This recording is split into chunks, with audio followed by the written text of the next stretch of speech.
Hi guys, thanks for tuning in. Tonight we're boarding a plague ship to uncover the brutal reality that sailed beyond every horizon of medieval Europe. From desperate recruits and worm-riddled hardtack to swarming rats, bursting buboes, and ghostly quarantine rings, this voyage was pure misery on creaking timber. You'll smell moldy grain, feel the fleas bite, and hear whispered prayers from sailors who knew mercy was a myth.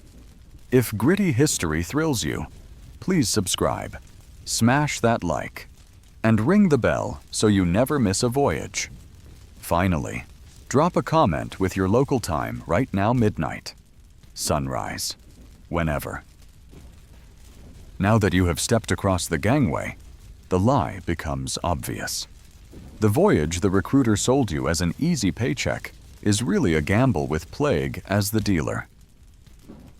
The cog beneath your boots wheezes like an asthmatic beast, its planks swollen and blackened, its sail patched with rags that flutter like funeral banners. You taste rust every time the wind shifts. Below the rhythmic slap of waves, a different percussion echoes a skitter of claws in the hold, a cough deep in a sailor's throat, and the whine of a mast that seems to beg for mercy. Survival, however, pays only in crumbs. The cook, cheeks glossy with sweat and desperation, rations fist-sized bricks of hardtack and curls of jerky that smell faintly of fish despite the label of beef. You smash the biscuit against a capstan to crack it, soak the shards in a bucket of water sweetened only by wishful thinking, and chew while your gums bleed. Sleep offers no rescue. Hammocks are reserved for officers, leaving you and the ordinary hands to curl between leaking barrels or sprawl beneath a cannon where drips from the scupper kiss your forehead. Below decks, the air sits stagnant, warm as bathwater yet reeking of tar, sweat, and the unforgettable sweetness of decay, making every breath an act of courage. Each dawn begins with the bosun's whistle, a rasp that scrapes your nerves raw, followed by 12 brutal hours of hauling, scraping, and reefing canvas. When the watch ends, you count new splinters in your palms and new bites on your ankles, trophies earned for wages that might never be paid. Rats soon graduate from nuisance to overlords. They swagger along the gunwale at dusk, tails draped like sable ribbons, and plunge into grain sacks the instant the bosun turns his back. Fleas hitchhike on their greasy hides, then launch onto your calves, tattooing constellations of red. It begins with itch, advances to fever, and blossoms into swelling. First in a lanky deckhand from Bristol, then in the cooper, finally in the quartermaster, whose armpit inflates like a wineskin. You help lance it with a heated knife. The pus is yellow, thick, and foul enough to make the surgeon gag. He mutters a prayer in Latin, yet you sense even heaven has bolted its doors. That night, candlelight dies early because oil is scarce, and darkness settles over the deck like a funeral pall. Somewhere below, a rat squeals victoriously, and you wonder whether it just tasted your future. Days lose allegiance to calendars. Work continues reefing sails, caulking seams, but purpose drains away as sickness claims another bunk each sunset. When the sun bakes the deck, the tar softens, trapping footprints like fossils. You start recording symptoms in a scrap of logbook because noting the spread feels like the only law left. At last, the bow lookout rings the bell land off the starboard beam. Relief breaks like thunder, only to fade when you notice the harbor chain raised and a crimson banner. Warning plague fluttering over the bastion. The captain pleads by signal lantern, but the town answers with a single cannon shot and arrogant silence, as if the very sea could serve as their moat. forced to circle just beyond the breakers. You watch gulls dive for fish while your own mouth cracks for lack of water. Fresh barrels are sloshing only with algae now, and every swallow tastes of despair soaked in salt. Hunger replaces fear as the ruling emotion. You strain the last drops of water through a linen sleeve and swallow sludge that smells of bilge and copper. Sleep becomes impossible. Nightmares pounce the instant your eyelids sag.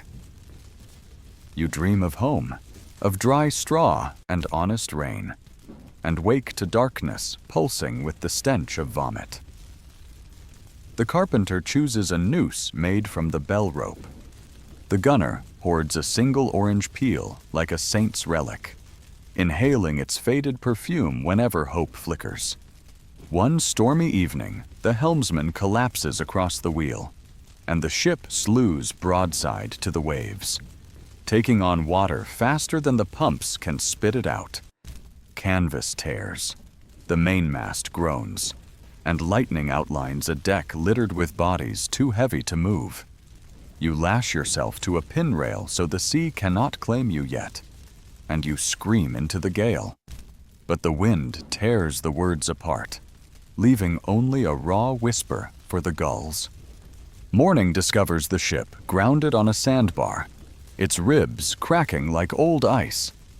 You stagger onto the beach with a handful of survivors, clothes clinging like wet parchment. Behind you, the abandoned vessel tilts, yet its lower decks still pulse with life. Rats pour down mooring lines and scurry into the dune grass, each a plague packet dressed in fur. Villagers appear, drawn by rumor and the scent of spice. They raid the wreck, pocketing pepper, silk, even the surgeon's saw, laughing at your warnings. Soon, carts rumble inland carrying both treasure and disease, their wooden wheels engraving the shore with fresh vectors. From a quarantined hut on the bluff, you watch black crosses bloom on cottage doors, while church bells toll unseen funerals. Guilt claws at you, but so does the instinct to live. One dawn, you crawl to the tide line and rinse your face in brine that feels cleaner than any blessing.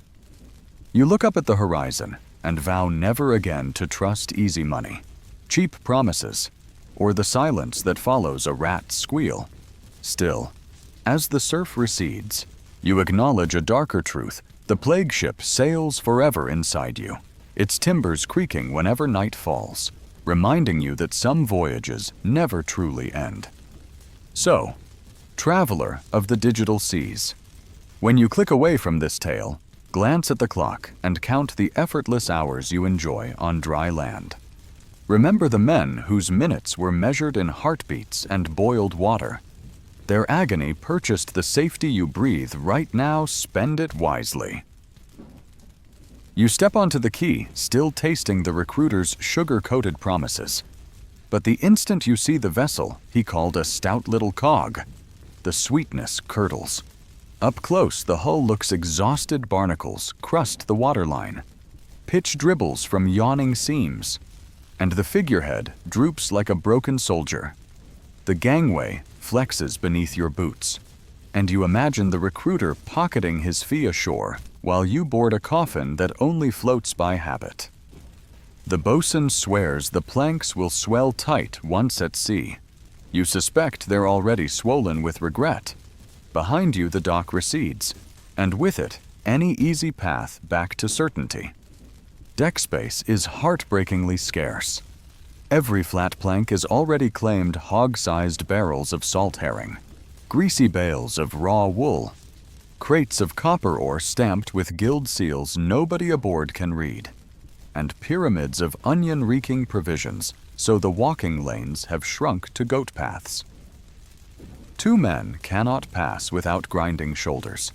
Apologies become the standard greeting. Cleats sprout from the deck like iron thorns hungry for careless flesh, and the capstan squats amidships, hogging the last clear square of timber as if it were a throne. When the wind shifts, the patched mainsail bellies out with a leathery crack that makes the entire structure shudder. And you suddenly understand why sailors offer prayers to rope and canvas. Below decks, the world compresses into timber ribs and flicker-lit shadows. A ladder polished by generations of sweaty palms drops you into a corridor that feels more mineshaft than passage. Daylight decays to bronze, then brown, then black, pierced only by tallow dips sputtering in rusted sconces. Cargo is jammed so tightly you must exhale to edge sideways between spice sacks, brine-wet hogsheads, and wine barrels bleeding red through popped staves. Each swell squeaks the hull, wooden ribs complaining like arthritic joints forced to dance. The smell is an orchestra top notes of tar and lamp oil, middle chords of sweat and onion breath, bass notes of something sweet-rotting you dare not identify. Rats patrol these cramped alleys with feline confidence. Their claws tap a private drumbeat along the beams, tails drawing lazy cursive in lantern glow. They romp over grain sacks, dash beneath boots, and vanish into knotholes before the ship's single mangy cat can even hiss. Their eyes glitter with the satisfaction of tenants who pay no rent. You claim a berth if the word applies between a leaking water cask and a crate labeled "glass handle with care." The lettering has blurred into rust-colored smears that suggest no one will heed the warning. The cask's bung seeps a steady thread of algae-green water, soaking your blanket, wicking through plank seams, and leaving the air clammy as cellar moss. Overhead, deck beams sag so close you cannot sit upright. Even lying down means curling your knees so they will not jab the crate or the sailor wedged beside you. Every twitch scrapes shins or elbows against splintery boards. The air tastes of salt, wool, and faint ammonia. Breathing feels like sipping soup made from mildew, but you master shallow drafts to avoid coughing in your neighbor's face. The wood beneath you remembers better days. Each brace leaves blood in the grain and splinters in your skin. Yet exhaustion weighs heavier than pain, and before long, you drift into a half-sleep haunted by the patter of tiny claws. Meals happen topside because there is no room below. The galley is a rusted iron box whose stovepipe spits charcoal soot onto a sail already black with age. Today's ration is hardtack and salt pork. You hammer the biscuit against the rail, soak the shards in lukewarm water from the cask that drips through your bedding, then chew until your jaw throbs. The pork, rimed with gray grease, tastes less of meat than of resignation, but slides down easier than the biscuit. Conversation brief. The stink drives words overboard. When the bell rings, everyone shuffles back to work or to the dim refuge of the hold, leaving gulls to quarrel over crumbs. At dusk, the hatch slams shut, and the hold becomes a single wooden lung shared by cargo, crew, and vermin. Air thickens until each breath feels like dragging humidity through damp cloth. Lanterns hiss, sputter, and finally give up, leaving only the eerie blue glow of phosphorescent mold on sweating barrels. Voices shrink to coughs. Somewhere near the bow, a sailor prays. Somewhere aft, another curses heaven for stuffing so many souls in a crate too small for mercy. You stare at beams closer than your childhood ceiling and feel them breathe with the hull. When the vessel flexes, it seems alive, but not kindly so. Yet the worst confinement is measured not in inches but in agency. You cannot flee, stretch, or even daydream without colliding with hard reality crate corners, bulkheads, another man's bony shoulder. Privacy evaporates, scratching a flea bite, whispering a plea to the saints. Wiping sweat from your brow, all unfolds beneath the weary gaze of 20 witnesses. The ship has stripped everyone of personal borders, turned the crew into sentient cargo.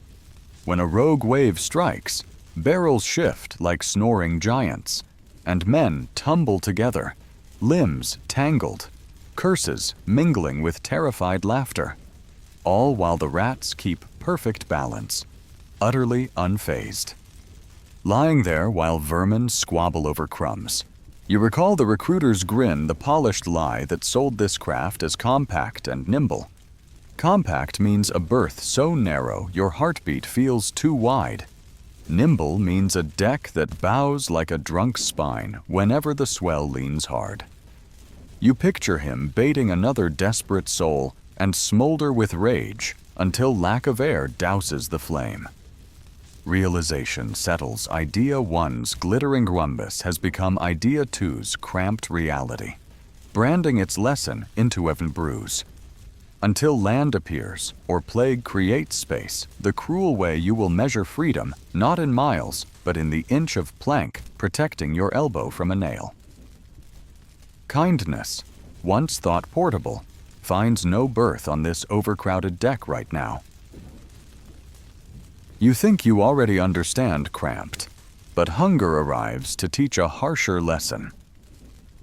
After the first night wedged between sweating barrels, dawn drags you up the ladder into gray light and colder wind. The bosun's whistle cuts the air like a snapped line, and the cook's mate appears with a dented copper drum that serves as both pantry and prison. Inside rattle bricks of hardtack flour, salt, and smug permanence. Each biscuit is stamped with the crown's seal, proof that some royal clerk signed off on your misery. The cook calls them sea teeth. You soon learn why you must break them against the rail, then soak the shards in tepid water until they surrender, even softened.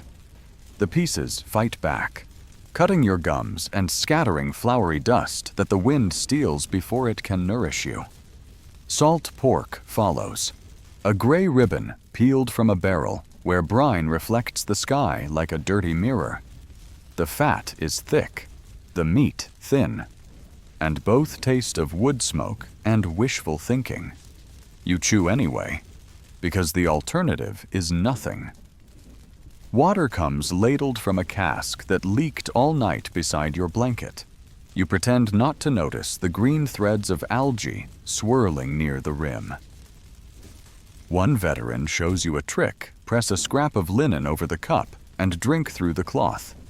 It strains out the tadpole-sized larvae, but leaves the flavor of stagnant pond. You thank him with a nod, saving your words for the work ahead. Speech thickens thirst. By midday, the sun finds every gap in the patched sail and bakes the deck until tar bubbles between planks. Your stomach growls louder than the rigging. In port, you cursed gulls for their screeching. Now you envy them. Every fish they pluck from the wake looks fresh, alive, and wet. The cook's mate bangs his drum again dinner, and you line up for more hardtack, now softening in buckets of beer that has gone sour enough to bite back. Someone jokes the beer is still better than the water. No one laughs hard because the joke is true. Below decks, the grocer's paradise you imagined spices, dried fruit. Wine reveals itself as a con. The spice bales are sealed, the fruit meant for distant merchants, and the wine kegs are chained and padlocked. Only rats taste those luxuries, gnawing through hemp and oak while the quartermaster shrugs.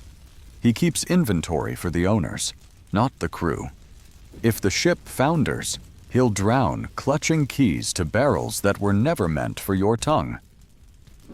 Meanwhile, your share is a biscuit that could survive a siege, and pork salted so fiercely it reminds you to drink though there is nothing worth drinking. Hunger warps time, watches stretch, tasks blur, and every smell becomes a cruel reminder. A whiff of tar suggests toasted grain. A gust of rope rot summons cheese.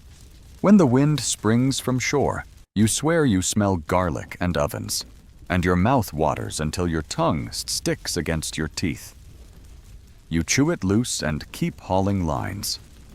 The carpenter, wide as an ale cask before sailing, already tightens his belt 2 notches.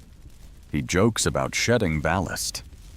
The laugh dies when his belly growls loud enough for the rats to notice.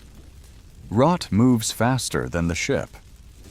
3 days out, a barrel of oats blooms with gray fur. The cook orders it tossed, but the bosun hesitates. Feed the rats or feed the men. He splits the difference, saves the top layer, dumps the rest. You volunteer for the salvage, lifting mugs of mildew-dusted oats to the galley where they're boiled into paste. The odor is like wet burlap left in August heat, yet everyone lines up. You swallow, close your eyes, and pretend it is porridge. It clings to your throat, but for an hour the gnawing inside you rests.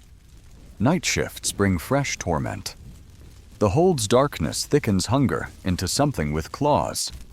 You dream of banquets, roast goose, crusty loaves, butter sliding across hot bread. Awake, you find your tongue working against empty gums, chasing illusions. A deckhand from Nantes wakes screaming, convinced a rat gnawed off his ear for the salt. It's still attached, but the fear spreads. You learn to sleep with a kerchief tied over your face, more for the illusion of protection than any real defense. On the 5th dawn, water runs short. The purser metes out half rations, and even the cook's mate gulps before he ladles. Someone suggests tapping the wine casks. The quartermaster refuses. The manifest is sacred. A fistfight brews until the captain appears, pistol in belt, and grants 1 cask of small beer, not the locks of Burgundy, to be shared among all watches. The barrel's head cracks open with a pop louder than a musket, and the smell fermented apples. Damp wood draws men like hymns to a chapel. You dip your cup, careful not to disturb yeast settling like silt, and sip foam that tastes of bruised fruit and old cloth. Sweetness lingers an instant, and you remember honey on warm bread. Then the tang of iron follows, and you swallow because spitting would be treason against your own thirst. Work continues, lighter now for lack of strength, each order sounding farther away, as if shouted through fog. You lash a sail, your fingers trembling, and notice your nails gone blue. The surgeon calls it hunger fever. He offers a lump of sugar reserved for medicinal cases, and you let it dissolve on your tongue, eyes closing while it melts. The world shrinks to that single crystal of sweetness. For 3 breaths, you are a child again, stealing candy on Easter morning. Then the taste fades, and the deck tilts, and the bosun's whistle yanks you back. Week's end brings the first real meal, or so rumor claims. The butcher hauls up a barrel marked beef tongues. When the lid lifts, the tongues stare back, pallid and shrunk. They simmer in a cauldron all afternoon, turning the air rich with promise. You queue long before dusk, bowl in trembling hands. The ladle delivers a single tongue and gray broth dotted with fat eyes. You chew slowly, rubber sliding between teeth, but salt and protein spark along your veins like warm coals. Conversation returns, soft and reverent. Someone hums a lullaby, another taps a spoon against tin like church bells. For an hour, the plague ship feels almost human. But tomorrow the cauldron will be empty again, and the biscuits harder, and the water lower. Standing at the rail, you imagine the recruiter's fine coat and polished shoes. Somewhere he dines under lanterns, carving roast while you gnaw stone bread. Anger steals your spine for a moment, but the wind steals even that warmth. You tuck the thought away like a hidden ember, something to burn later when hunger becomes cold. For now, you look aft where the wake smears moonlight and wonder how many calories rage can spare you. So ends the lesson of scarcity. The cog's narrow planks were only the first prison bars. The ration drum is the lock that clicks each dawn. You have learned to chew through splinters, sip algae, and bless gray broth. You have not yet learned how long a human body can bargain with emptiness, but the ship will teach you, one hollow day at a time. Night falls like a shutter, and the silence that follows the bosun's final whistle is filled by a new rhythm, the dry, papery scratch of tiny claws on timber. Hunger still coils in your stomach, but your ears track that sound with a predator's focus. It starts near the keel, multiplies in the darkness, and rises as a warm, rancid smell rat fur steeped in sweat and lamp oil. You lie frozen on a damp blanket, every muscle listening, until a whiskered shape materializes on a barrel only inches from your face. The rat sniffs the air, black eyes shining, then scampers over your boots as though you were just another piece of cargo. You do not scream. You add the insult to your growing ledger of debts.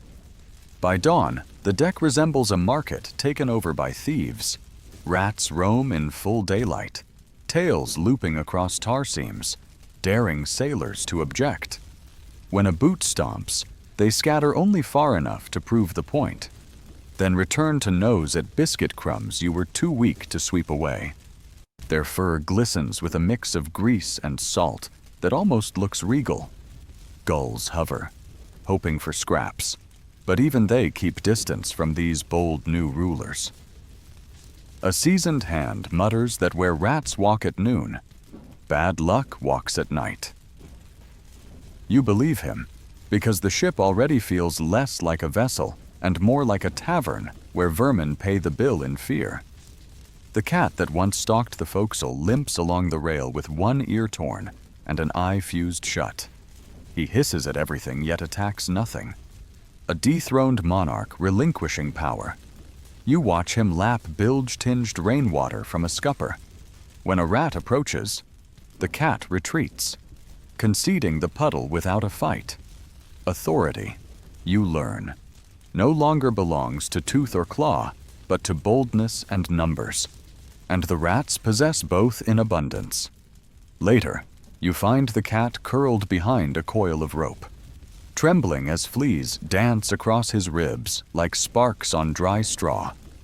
He will not survive the week, and you suspect his kingdom is already gone. Below decks, the infestation spreads like spilled ink. Grain sacks collapse into papery husks, their contents reduced to dust by gnawing teeth.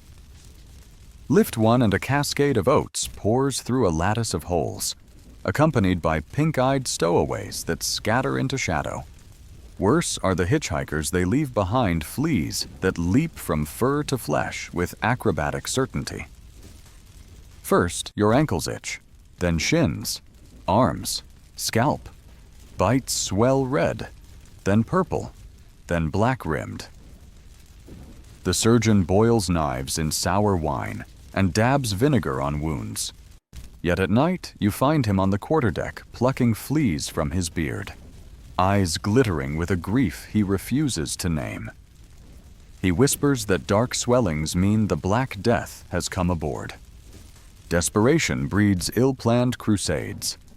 At sunset, hunting parties descend into the hold wielding belaying pins and broken oars, lanterns swinging like fiery pendulums, wood splinters, barrels burst, curses ricochet off oak ribs, and rats squeal like rusted pulleys. For every carcass crushed, two more burst from hiding, agile as quicksilver. Lantern oil runs low, strikes grow wild, and a sailor's shin cracks against a crate. The hunt dissolves into confusion. While men nurse bruises, the vermin regroup atop a mountain of ruined stores, whiskers twitching as if amused. In the glow of dying wicks, you finally grasp the math you are passengers on their ark, not rulers, and the sea favors the prolific. Soon, the sickness that the surgeon feared shows itself in swollen groins, fevered eyes, and breath that reeks of rotting onions. A lanky deckhand from Kent raves about a feast he is certain waits in the forecastle. By dusk, he is delirious. By dawn, he is a corpse wrapped in sailcloth. 2 men haul him topside and slide him overboard. But the fleas he carried remain behind to continue their banquet. You count new bites each morning the way monks count beads, not for comfort, only for record. Hunger shrinks your frame, thirst cracks your lips, and still the parasites drink deeper, as though your body were a wineskin filled expressly for them. Superstition replaces reason. Garlic is smeared on necks, crosses chalked on masts, scallop shells hung like holy talismans, yet none of it slows the itch. Bread lockers stand hollow, pork barrels hold only brine, and rats chew corks from wine kegs, drowning themselves in burgundy. The cook fishes the tainted liquid, boils it, and serves it as fortified broth. You drink because refusal feels like surrender, though the aftertaste carries a note of fur you can't ignore. When the captain hears, fury and shame twist his face, but even he cannot waste a drop. Authority now measures itself in swallows, and desperation trumps disgust every single time.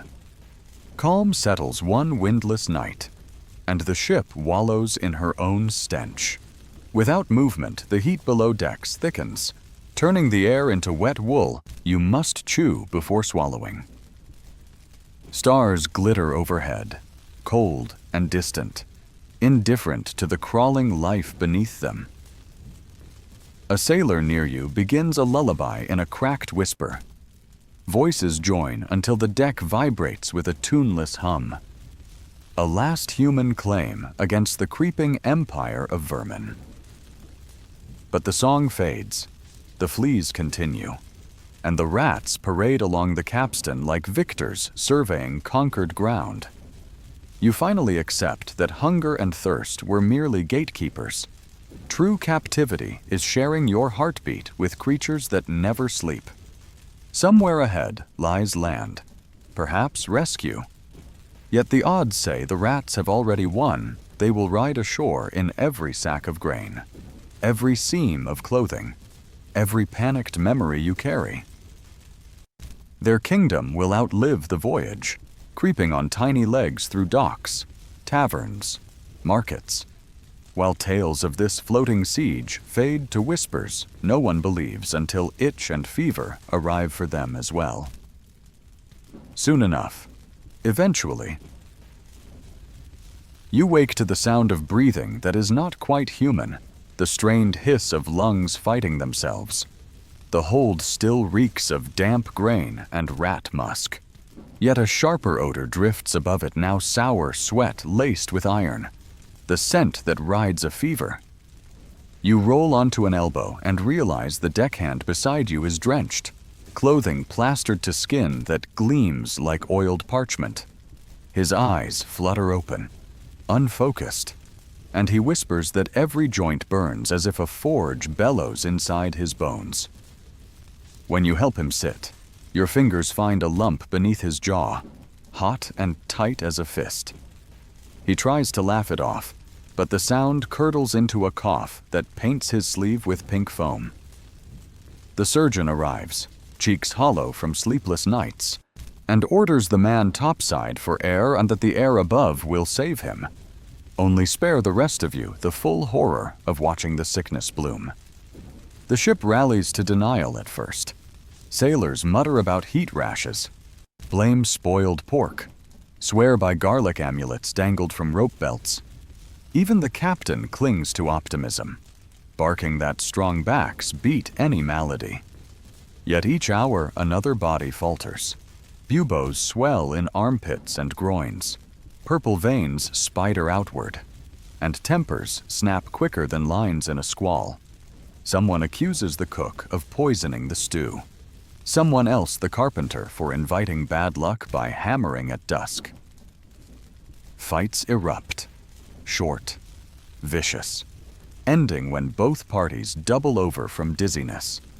You keep silent, lips cracked, tongue thick, measuring every heartbeat like a miser counting coins.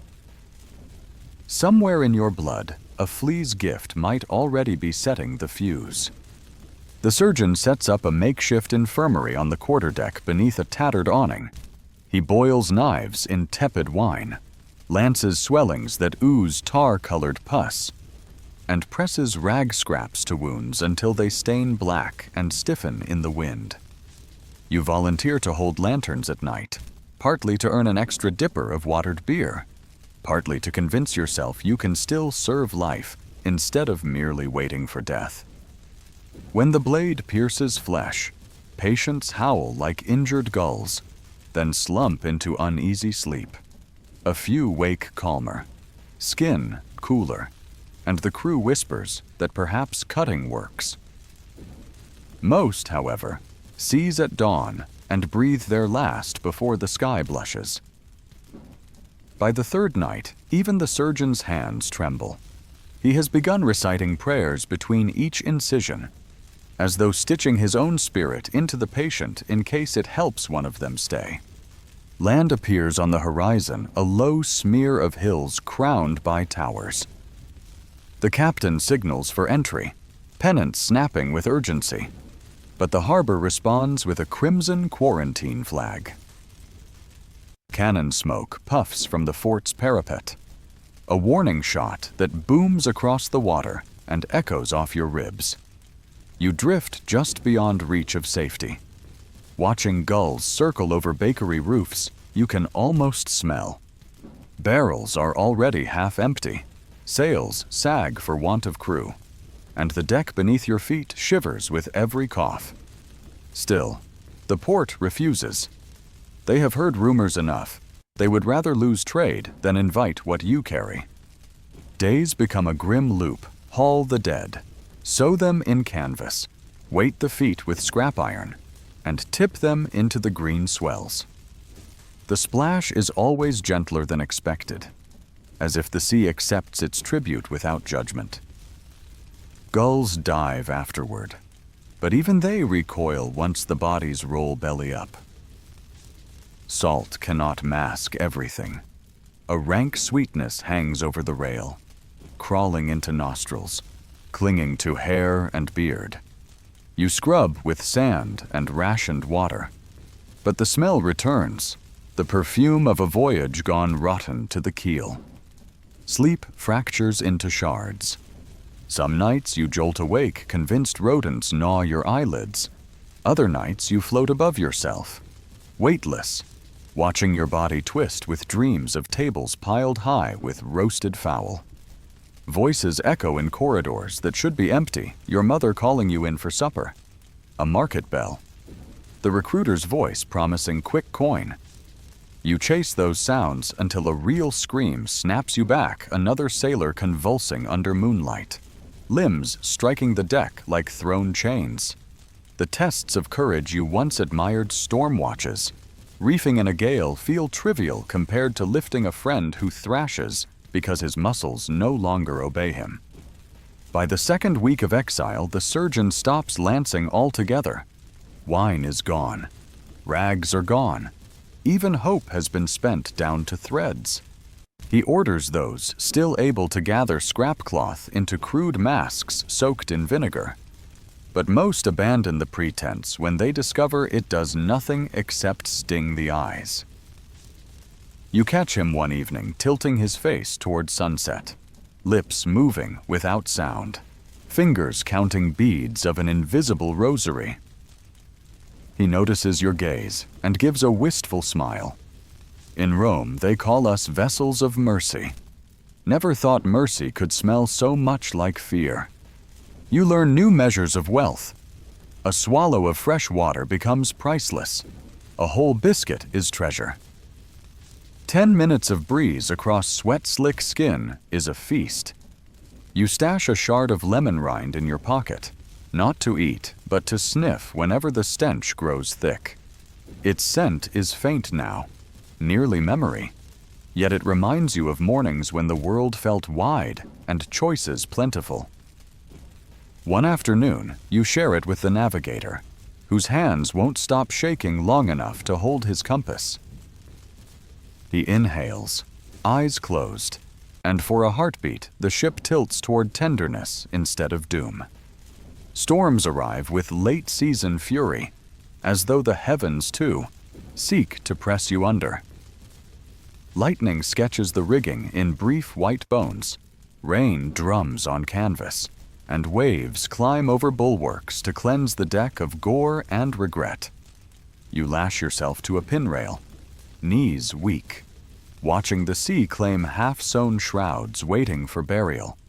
Thunder drowns prayers, but you speak them anyway, promising to remember every name if only memory itself survives. When dawn finally emerges, bruised and pale, the plague ship still floats a miracle or a sentence. You cannot tell. One morning the lookout, voice ragged as torn sail, shouts of another vessel, a coastal patrol cutter, hull painted the same ominous red as the quarantine flag. She stops 2 cable lengths away, crew masked, weapons ready. Through a speaking trumpet, their officer orders you to heave to and await inspection. The captain tries diplomacy, but his throat cracks mid-plea. They toss bundles of food and casks overboard, letting them drift toward your lines. Aid without boarding, charity without risk. You haul the barrels aboard, break one open, and find dry bread, onions, and a single jar of honey. The sweetness feels shocking on your tongue, almost vulgar. You ration it by drops, sharing with the surgeon first. He weeps after tasting, the sound no louder than rain in the scuppers. Yet gifts cannot unspool what the fleas have woven. Each sunrise still claims another birth. Each sunset, another bundle slides beneath the waves. You keep a tally scratched into the mast names. Tallies. Final muttered wishes. The wood darkens with salt and sweat and a little blood where the blade slips. When your own fever arrives inevitable now, you vow to carve once more a line for yourself. Proof you were here, that you witnessed, that you endured as long as flesh allowed. Until that hour you stand watch, lantern in hand, over the flickering border between life and the hush that follows, determined that no one else will cross it alone. You feel the fever before you notice it, a slow bloom of heat across your scalp, as if a candle has been set inside your skull. You blink at the lantern swinging above and realize its glow is haloed by rainbow's sign that your eyes, too, have surrendered. You have watched this happen to others, have smelled the moment their sweat turns sour, yet denial rises anyway. You rub your temples, steady yourself against the rail, and whisper that it's only exhaustion. The sea replies with silence, and somewhere below, a rat's nails skitter a verdict you refuse to hear. You try to report for watch, but the deck tilts. Though the ship is steady, your boots slip on tar that isn't there, and your own pulse thrums louder than the rusted bell overhead. The bosun, one hand bound in bloody rags, waves you off with a glance that mixes pity and relief. Every invalid is another scrap of ration saved for the breathing. You descend the ladder that now seems as long as a cathedral spire and collapse beside the surgeon's dwindling wine keg. He kneels, touches your forehead, and sighs the way a carpenter sighs over wood already split. His advice is the same he's given a dozen times: keep warm, drink water, pray if you still believe. Prayer feels thin, so you choose water, yet each swallow tastes like coin copper and rotting rope. Your stomach flips, but you hold it. Vomiting means losing liquid you can't replace. Around you, the infirmary looks less like a hospital. more like a battlefield's edge bodies swaddled in sailcloth, faces half masked by grime, limbs trembling in fever dreams. Someone laughs at a joke no one told. Someone else calls a childhood pet that died long ago. The smell has become a presence, a third thing in the room, heavier than the air itself. It presses into your sinuses, coats your tongue, and refuses exit. Time softens. Hours no longer announce themselves by bells, but by which memories drift across your mind. You recall a distant orchard, the thwack of ripe pears hitting grass, the sugary perfume of juice on your wrists. The scent seems vivid enough to lick until a cough snaps you back. Across the planks, the navigator, once the steadiest man on board, rocks in place, arms wrapped around knees, whispering directions to an invisible helmsman. He charts stars only he can see, stabbing at them with a charcoal nub on bare wood. Every mark smears into a black bruise, but he keeps drawing anyway, determined to guide the ship somewhere his fever has promised. Above, thunder rolls. Rain should cool the deck, rinse the filth, and grant one blessed gulp of sky water. Yet the clouds pass without mercy, dragging echoes but no relief. You hear crewmen quarrel about barrels, who tapped an extra pint, who stole the last onion, who should hang for hoarding. Voices rise to shouts, shouts to blows, then die off when no one has strength to swing twice. Once, order came from the captain's pistol and the bosun's rope. Now authority belongs to whoever still stands long enough to claim it, and even those reign only minutes before a coughing fit dethrones them.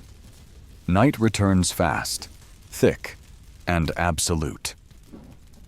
Lanterns gutter as oil runs out. Their final sputters look like fireflies drowning in pitch. Darkness breeds voices. Wind moans through the rigging, but fever twists it into children crying, dogs barking, market vendors sing-songing fresh bread. You bury your face in your elbow, try to recall your mother's lullaby, but the words are gone, and only the melody lingers, off-key, repeating until it rubs your nerves raw. Somewhere a rat squeals the tone startlingly human, and you flinch, fearing the line between species has blurred. At last, exhaustion topples you into a sleep so deep it feels like sinking through water. Dreams drag you onto a wide beach, sand cool beneath bare feet. A woman, her face stolen from a memory you can't place, holds out a steaming bowl of broth, its aroma pure and clean. You lift it, but the image shatters into plank shadows as dawn pries your eyelids apart. Your blanket is soaked, but the sky is clear.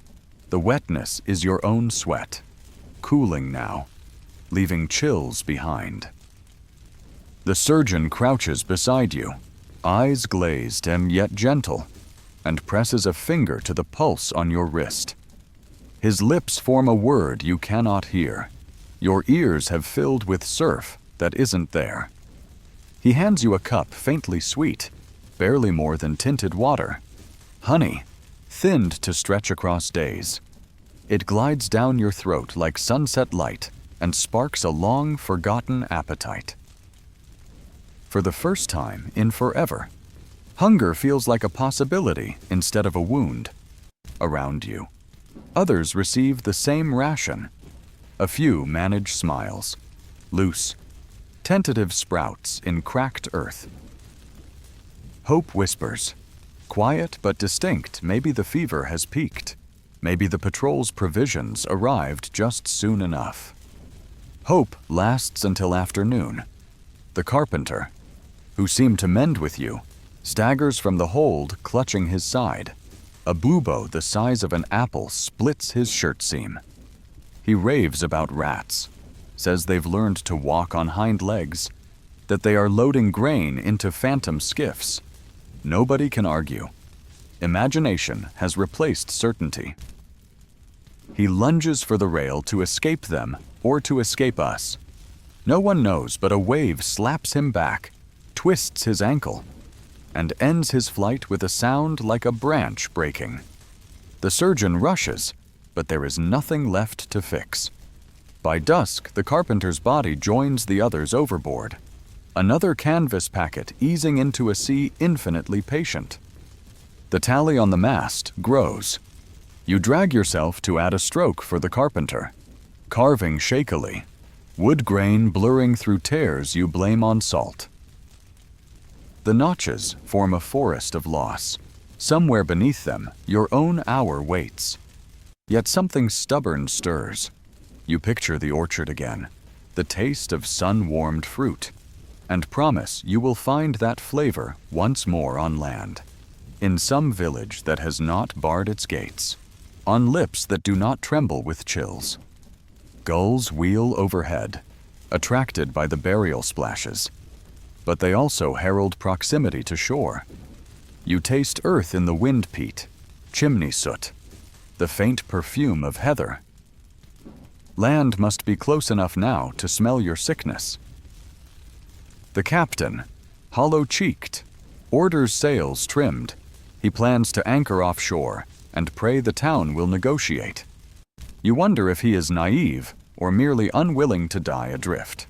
Either way, canvas rises like tired wings, and the ship creeps toward a coastline blurred by haze. As twilight paints the water copper, you spot lanterns bobbing near the mouth of an inlet fishing boats, bold or ignorant, setting nets. The crew murmurs about hailing them for rescue, but memory of cannon warnings still burns. Instead, the captain instructs a launch prepared a skeleton party will row under darkness, offer coin for food, maybe mercy. Volunteers are scarce. Rowing requires muscle now rare as fresh water. You push up, legs trembling, and step forward. The surgeon tries to shove you back. Your fever could return, but you grip his wrist with a steadier hand than you expected. "I can row," you say, voice raw but firm. In that moment, choices feel possible again. Rats scurry from underfoot as you cross the deck, as though sensing a tide turning against them. You lower into the boat. Oars creak in sockets rubbed smooth by countless storms, and the sea slaps the hull with curious fingers. Behind you, the plague ship looms, rigging a tangle of scars against the bruised sky. Lanterns dead, but still afloat. Ahead, the coastline glimmers with scattered lights, promises or pitfalls yet undecided. You brace the oar, inhale the briny air, and pull. Fever or no. The blade bites water cleanly. One stroke, then another, and the distance between dying and perhaps living at last begins to shrink. Oars bite the dark water with muffled thumps, and each pull feels like prying yourself out of the grave you just left behind. Spray needles your cheeks, the taste of salt and rot mingling with the copper ghost of yesterday's fever. Ahead, a fringe of lanterns pearls the shoreline cottage windows. Docks, maybe the promise of bread. The wind carries hints of peat smoke and boiled mussels, enough to tighten your stomach with a pang that is part hunger, part homesickness. Behind you, the plague ship recedes into night, her rigging a black scribble against a bruised horizon, yet you still hear the residual coughing in the rush between waves. You run the boat aground on a shingle bar that crackles beneath the keel like breaking glass. Feet slog through frigid shallows, boots filling with sand that grates skin already raw. The town beyond is smaller than hoped, just a scatter of stone cottages ringed by a low wall, but any roof looks generous after weeks beneath torn canvas. A watchman materializes at the gate, oil lamp held high, its glow revealing a face creased by weather and worry. You lift your hands, palms open, Rehearsed plea-ready provisions for coin, mercy for distance. No need for contact beyond a rope's length. He studies you, eyes lingering on your ragged mask and the dark stains mapping your sleeves, then motions you to wait. Torches flare above the parapet as more villagers gather, silhouettes feathered by pitchforks and oars. A woman, perhaps the Reeves' wife, steps forward, voice quavering but resolute. Speak your need. Sailor, you detail the tally water first, then bread, onions, vinegar, and any dried beans if the fields were kind. Silver coins clink in your pouch, an inheritance of dead shipmates who no longer need them. The townsfolk confer in low tones that drift away on the tide. Finally, the woman nods. Leave the money on the ground. We'll fetch what we can. You do so, backing away as she instructed, feeling the numbness of surrender pass from fingertips into chest. Minutes stretch while barrels roll down planks and sacks thump onto gravel. The villagers work with silent efficiency, every gesture rehearsed by other quarantines you will never hear about. They retreat once the goods are stacked, leaving the gate barred behind them. You move to reclaim the coins, but notice only half remain. You say nothing, knowing this is the surcharge for fear. Loading the dunnage into the skiff taxes muscles still quivering from illness, yet the weight is a comfort proof that tomorrow's bellies will not be entirely empty. As you push off, the watchman raises his lamp again, illuminating flecks of dust dancing in lamplight. They look like snow until you remember fleas can jump farther than hope. Mid-channel, clouds sheath the moon, and rowing turns blind. Water slaps hull planks with sneers that echo the whispers coiled in your skull.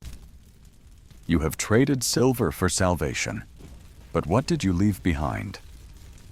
Memory supplies the answer.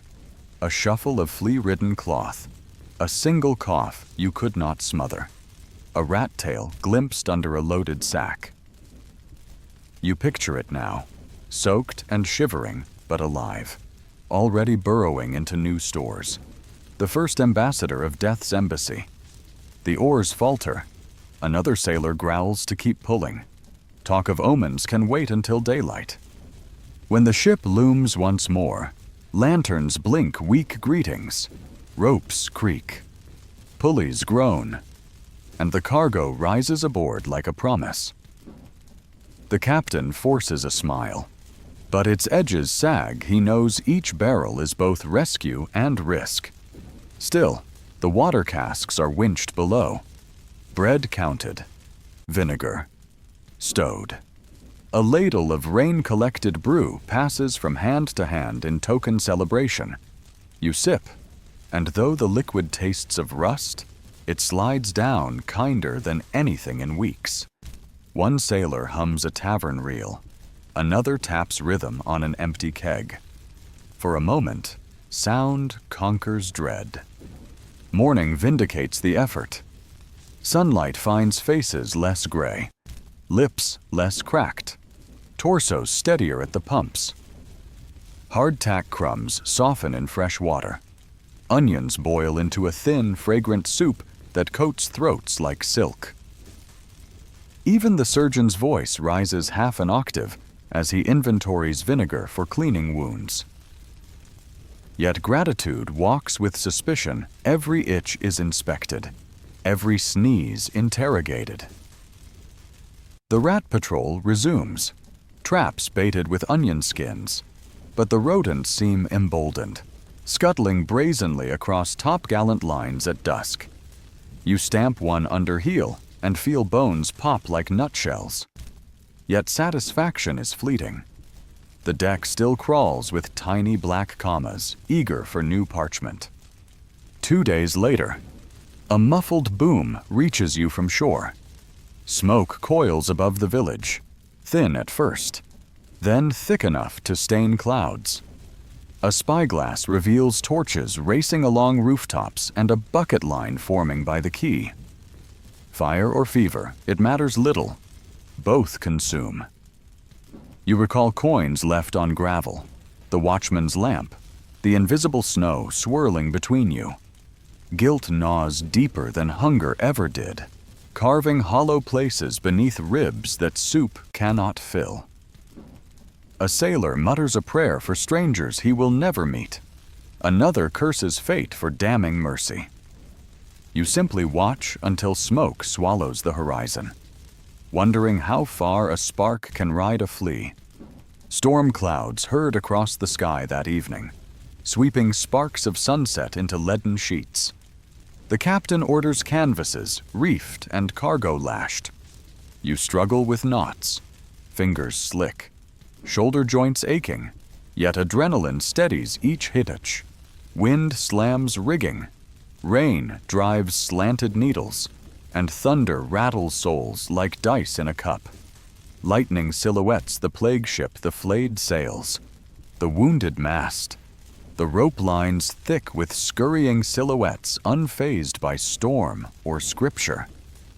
Between flashes, you glimpse the shoreline again, now a smear of red and ash. Each bolt reveals a new truth.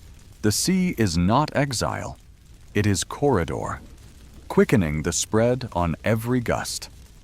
By dawn, storm-tossed yet afloat, the ship hangs in a breathless calm.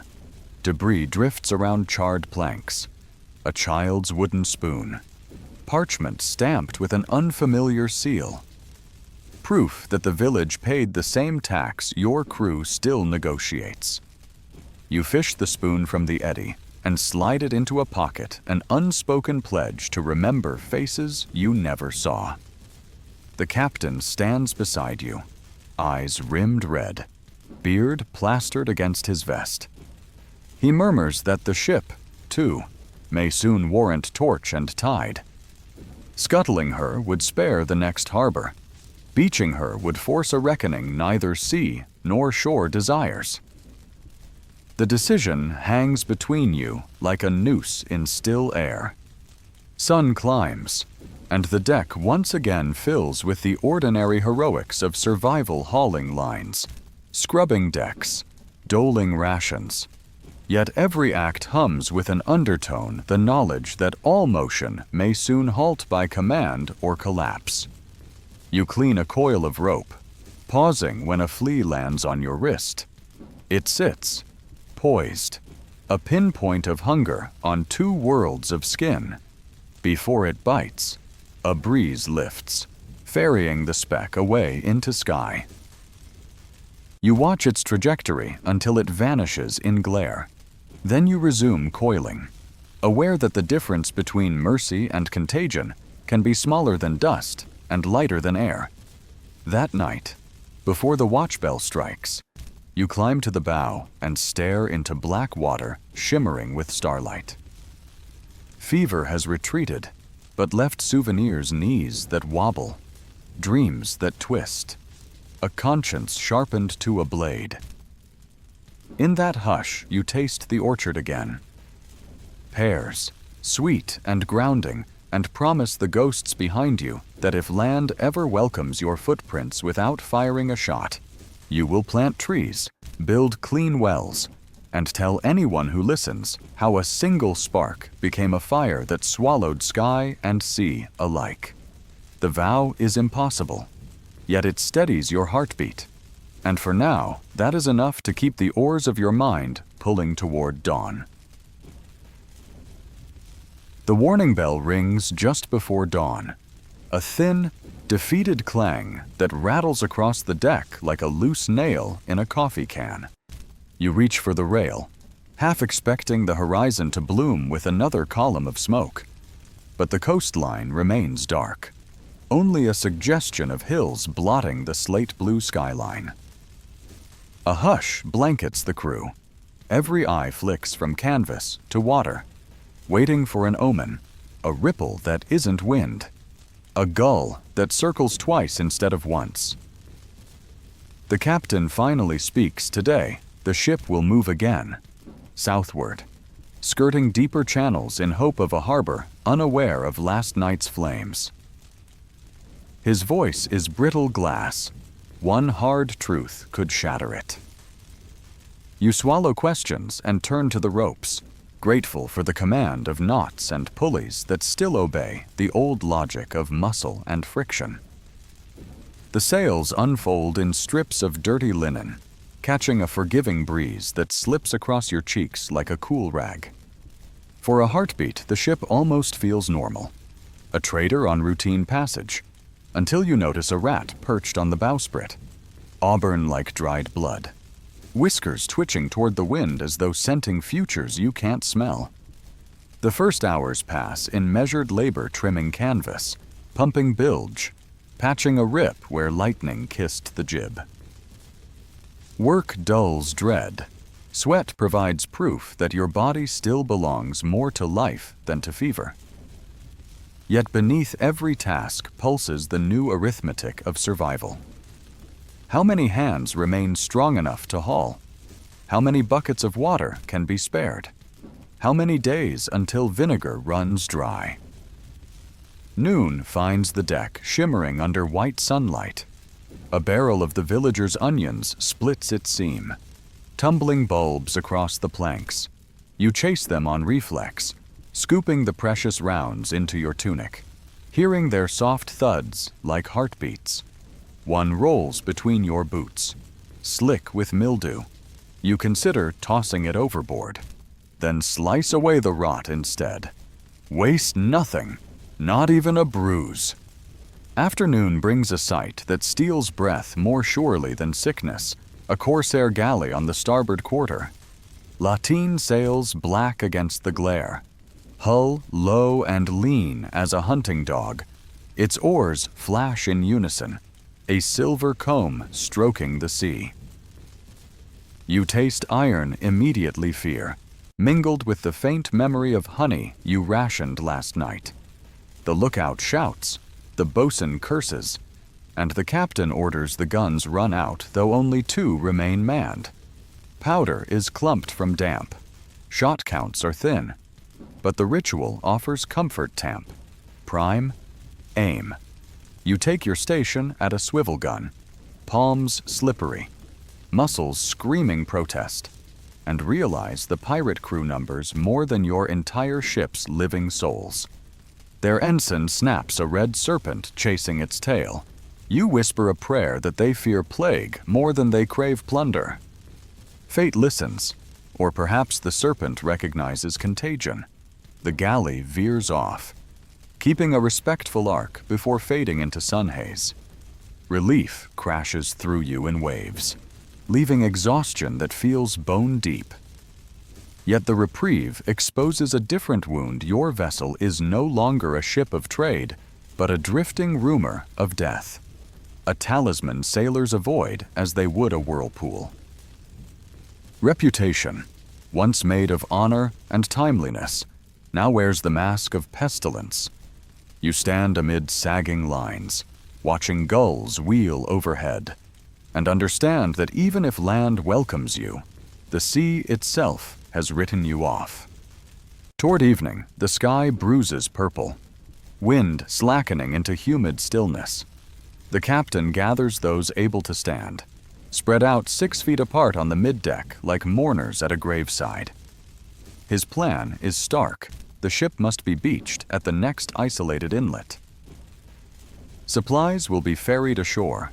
The hull will be burned down to the waterline to cauterize any hope the rats and fleas have of another passage. No one objects. The logic is savage yet sound. Flames may cleanse what vinegar and prayer cannot. He assigns teams scouting party, fire set, salvage, burial.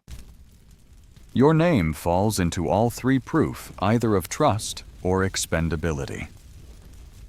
You nod, throat tight, as the meeting dissolves into resigned silence.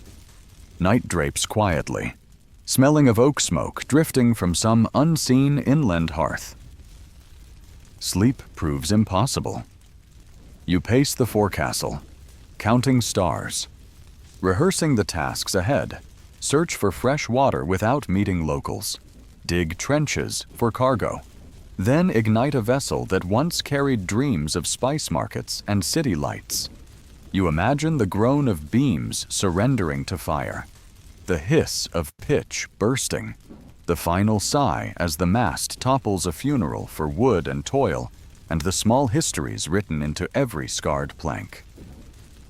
Somewhere aft, the navigator coughs himself awake, then stumbles to the rail to retch seawater he never drank. You steady him, feel the jut of ribs through his coat, and wonder if any of you will still stand when dawn's work begins. First light stains the eastern clouds apricot. The inlet appears like a gift, a crescent of shingle banks hemmed by low dunes and a fringe of wind-bent pines. No cottages, no smoke, only patient land waiting. You and 5 others lower the launch again, muscles overlapping aches, and row until the keel rasps gravel. Footprints trail behind you in wet sand, quickly erased by the tide, as though erasure is the sea's favorite sport. Among the pines, you discover a trickle of fresh water seeping from mossy rock cold. Clean, miraculous. You taste it, feel it slide cool through chest and belly, and laugh despite cracked lips. Filling casks becomes a sacrament. Each gurgle sounds like a hymn. Benediction comes in the form of silence, no dogs barking, no startled farmers, only wind combing needles overhead. Back aboard, preparations sharpen. Cargo destined for salvage salt blocks, unused sailcloth, tools free of infestation is hauled into the skiff, ferried landward, and stacked under tarps. Rats scatter in broad daylight when hatches open. You stomp, swing oars, curse them by every saint you know, but they melt into crevices, vanishing like bad intentions into excuses. The surgeon, too frail for hauling, pries open pigeonholes where he stored journals and charts. He passes you a leather packet sealed with wax, his notes on symptoms, treatments, failures, and a plea that someone, somewhere, study them. You tuck it inside your shirt, its weight light yet profound, and promise you will keep it dry even if rain turns the world to soup. By late afternoon, the tide lifts, hull grinding forward until her keel kisses sand.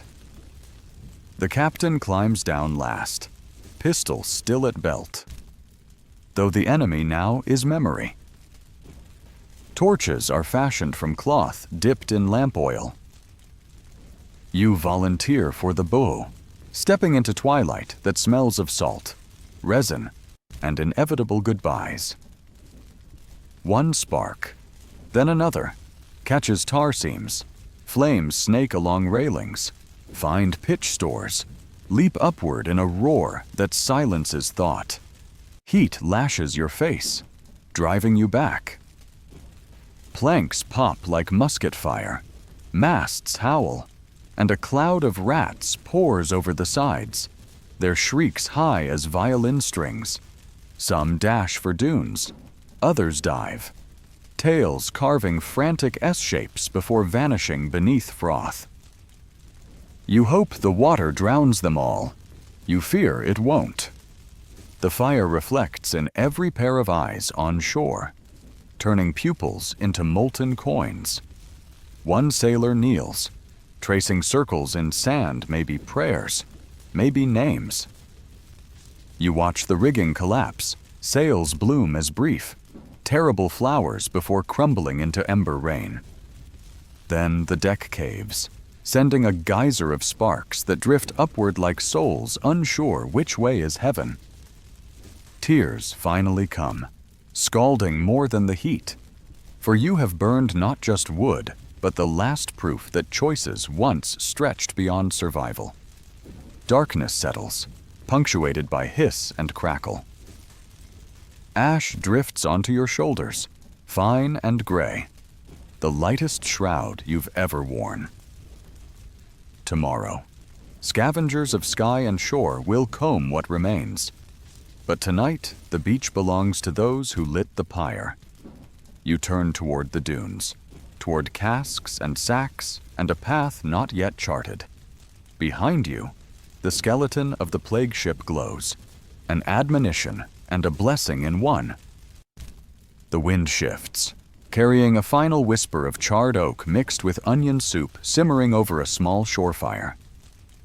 You inhale, feeling the two scents twist the end and the beginning inhaled together, indistinguishable. The bonfire's glow fades behind the dunes, but its phantom still throbs in your retinas as you trudge inland carrying a cask slung between two poles. The sand yields to marshy grass that squelches underfoot, soaking the torn hems of your trousers in brine-tinged dew. Every breath tastes of smoke and pine sap, the twin flavors of farewell and possibility. You count survivors by the creak of harness leather. 8 sets of footsteps, 2 too light for their owner's frames, 1 punctuated by a limp. No one speaks. Words feel brittle in this hush, where even gulls refuse to scream. Near a crescent pool fed by the spring you found earlier, you raise a ragged shelter, sailcloth draped over driftwood, pegged with oars snapped for stakes. Onion soup reheats in an iron pot blackened by the ship's funeral. Its steam coils into the night, carrying a sweetness that steadies trembling hands. You sip, burning your tongue but welcoming the proof of living nerves. Across the fire, the captain hunches, pistol dismantled in his lap, wiping soot from metal that can no longer command a crew or a destiny. Sparks pop, reflecting in his eyes like fireflies lost in a jar. Sleep comes in shifts too on watch while the rest sprawl on tarps that itch with stray flea bites. You draw first duty, scanning reeds that bow under moonlight. Every rustle suggests pause or pikes or plague, but only wind answers. Still, dread has a heartbeat louder than yours. You imagine fleas clinging to your sleeve, ready to hop ashore and claim a fresh kingdom. Thought's spiral is burning enough. Will fire slow what teeth and illness already loosed? You tighten the scarf around your neck, a talisman woven of unanswered questions. Dawn smudges the horizon the color of diluted embers. Breakfast is more soup, thicker now, the last onion flesh curling like parchment. When the captain orders scouting parties, you pair with the navigator, his cough quiet but persistent heading east where the dunes flatten into heath. The air smells of heather and distant tidal flats, a perfume so clean it unnerves you. Half a mile on, you spot cart tracks etched into damp clay, wheel ruts framing hoofprints. They lead toward a stand of oaks banded by moss, the shade of old copper. You follow until voices rise, 2 farmers arguing over a broken axle. Instinct yanks you behind a gorse bush, but the navigator steps into the open, palms high, voice ragged yet polite. The farmers whirl, shock flaring in their eyes when they see tattered wool and sea salt crust. You offer coin first, then labor help them mend the axle in exchange for bread. They glance at each other, weighing charity against caution. At last one nods, pulls a loaf from a sack carried in the cart's bed. You catch the faintest recoil as he passes it over a gap of air wider than courtesy requires. The transaction stings, yet warm dough in your hands eclipses the slight.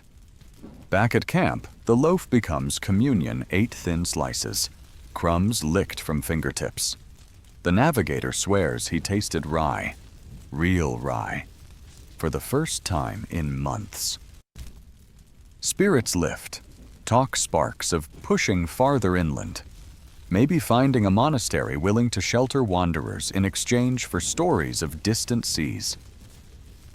You almost forget the rat that fled the burning ship, the fleas nesting in coat seams, until the surgeon bends over the pot to wash his hands and you glimpse a black node blooming in his armpit. He meets your stare, presses index finger to lips, and smooths his sleeve down. The mood shifts by nightfall. The navigator's cough has deepened, and the carpenter limp worsening reveals marbled bruises along his thigh. Fever returns to your skull. No flame yet, merely a warning tremor. You recount the axle track, the loaf. Wonder if the farmers tasted plague in the air between you. Guilt slithers beneath your ribs. A whispered counsel decides break camp at first light. Follow an inland stream south. Avoid villages. Fire cleanses a deck.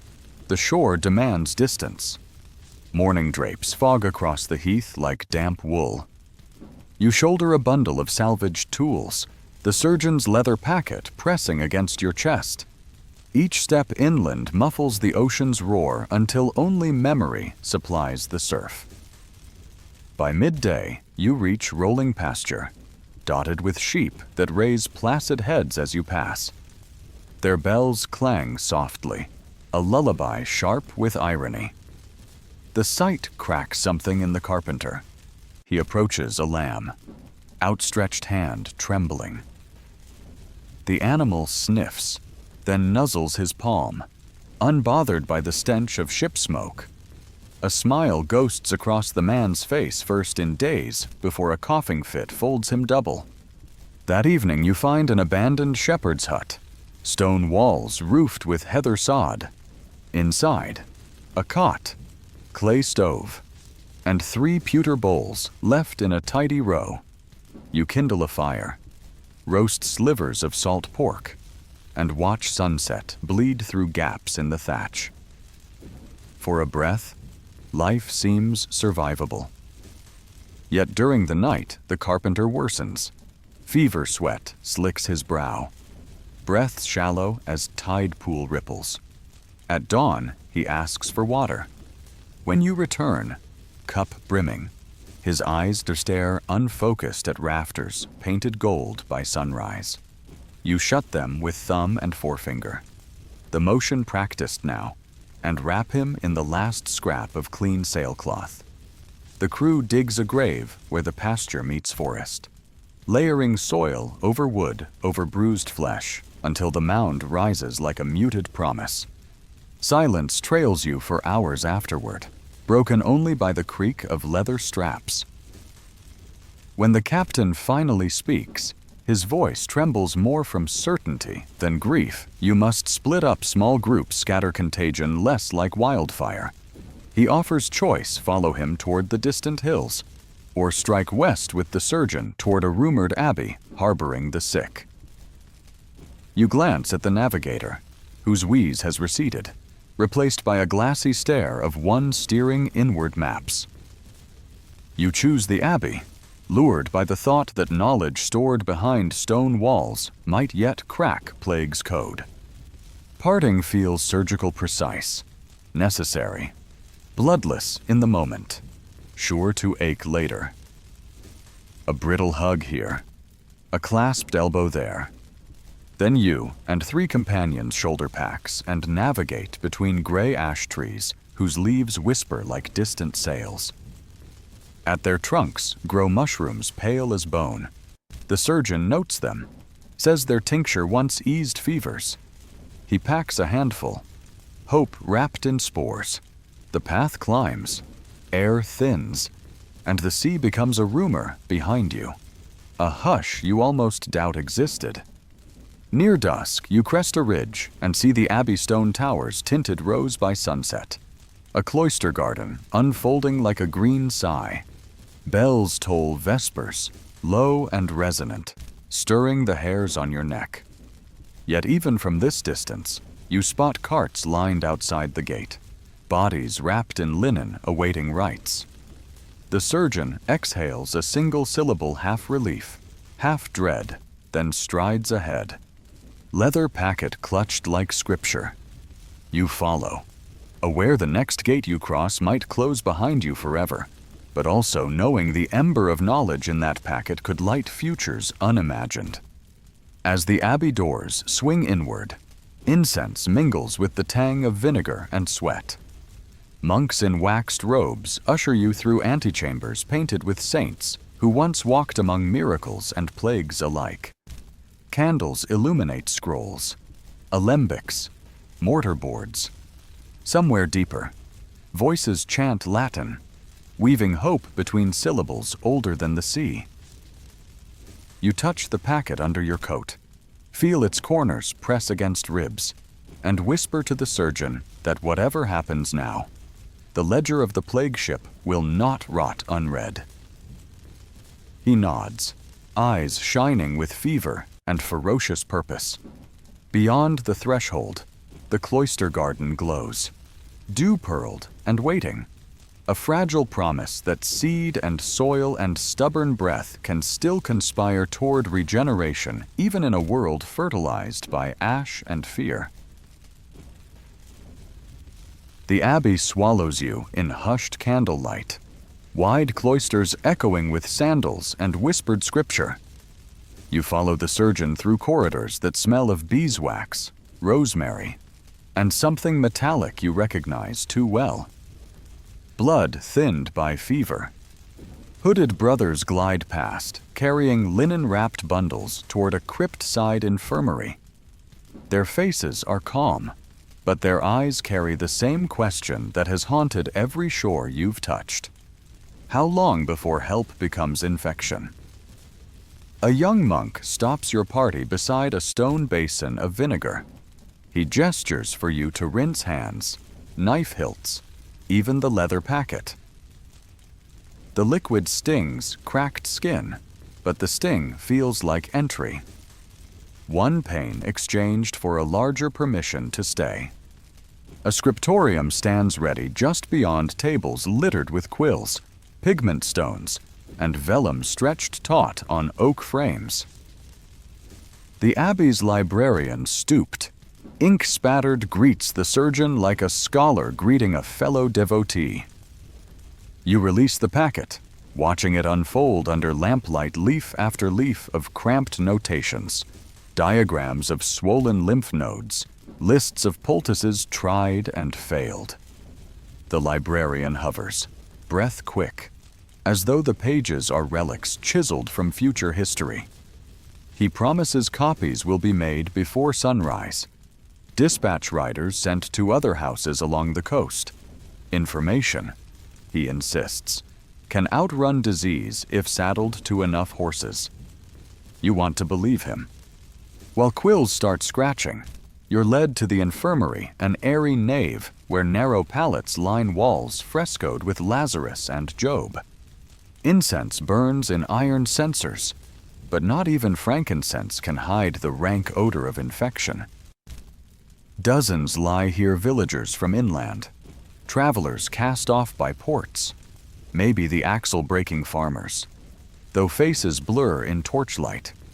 Sisters in waxed linens pass among them, dabbing vinegar on foreheads, reciting litanies that hover like dragonflies above groans. You kneel beside a girl whose bubo splits her collarbone skin. She is younger than the voyage that wrecked your life. Her breath rattles like wind through torn sail. You squeeze her hand. She squeezes back, eyes shining with thanks, crazy bright for someone she met seconds ago. Work claims the night. You fetch water from the cloister well, grind willow bark for teas, strip sheets to make fresh bindings. Every task you once cursed aboard the ship now feels redemptive.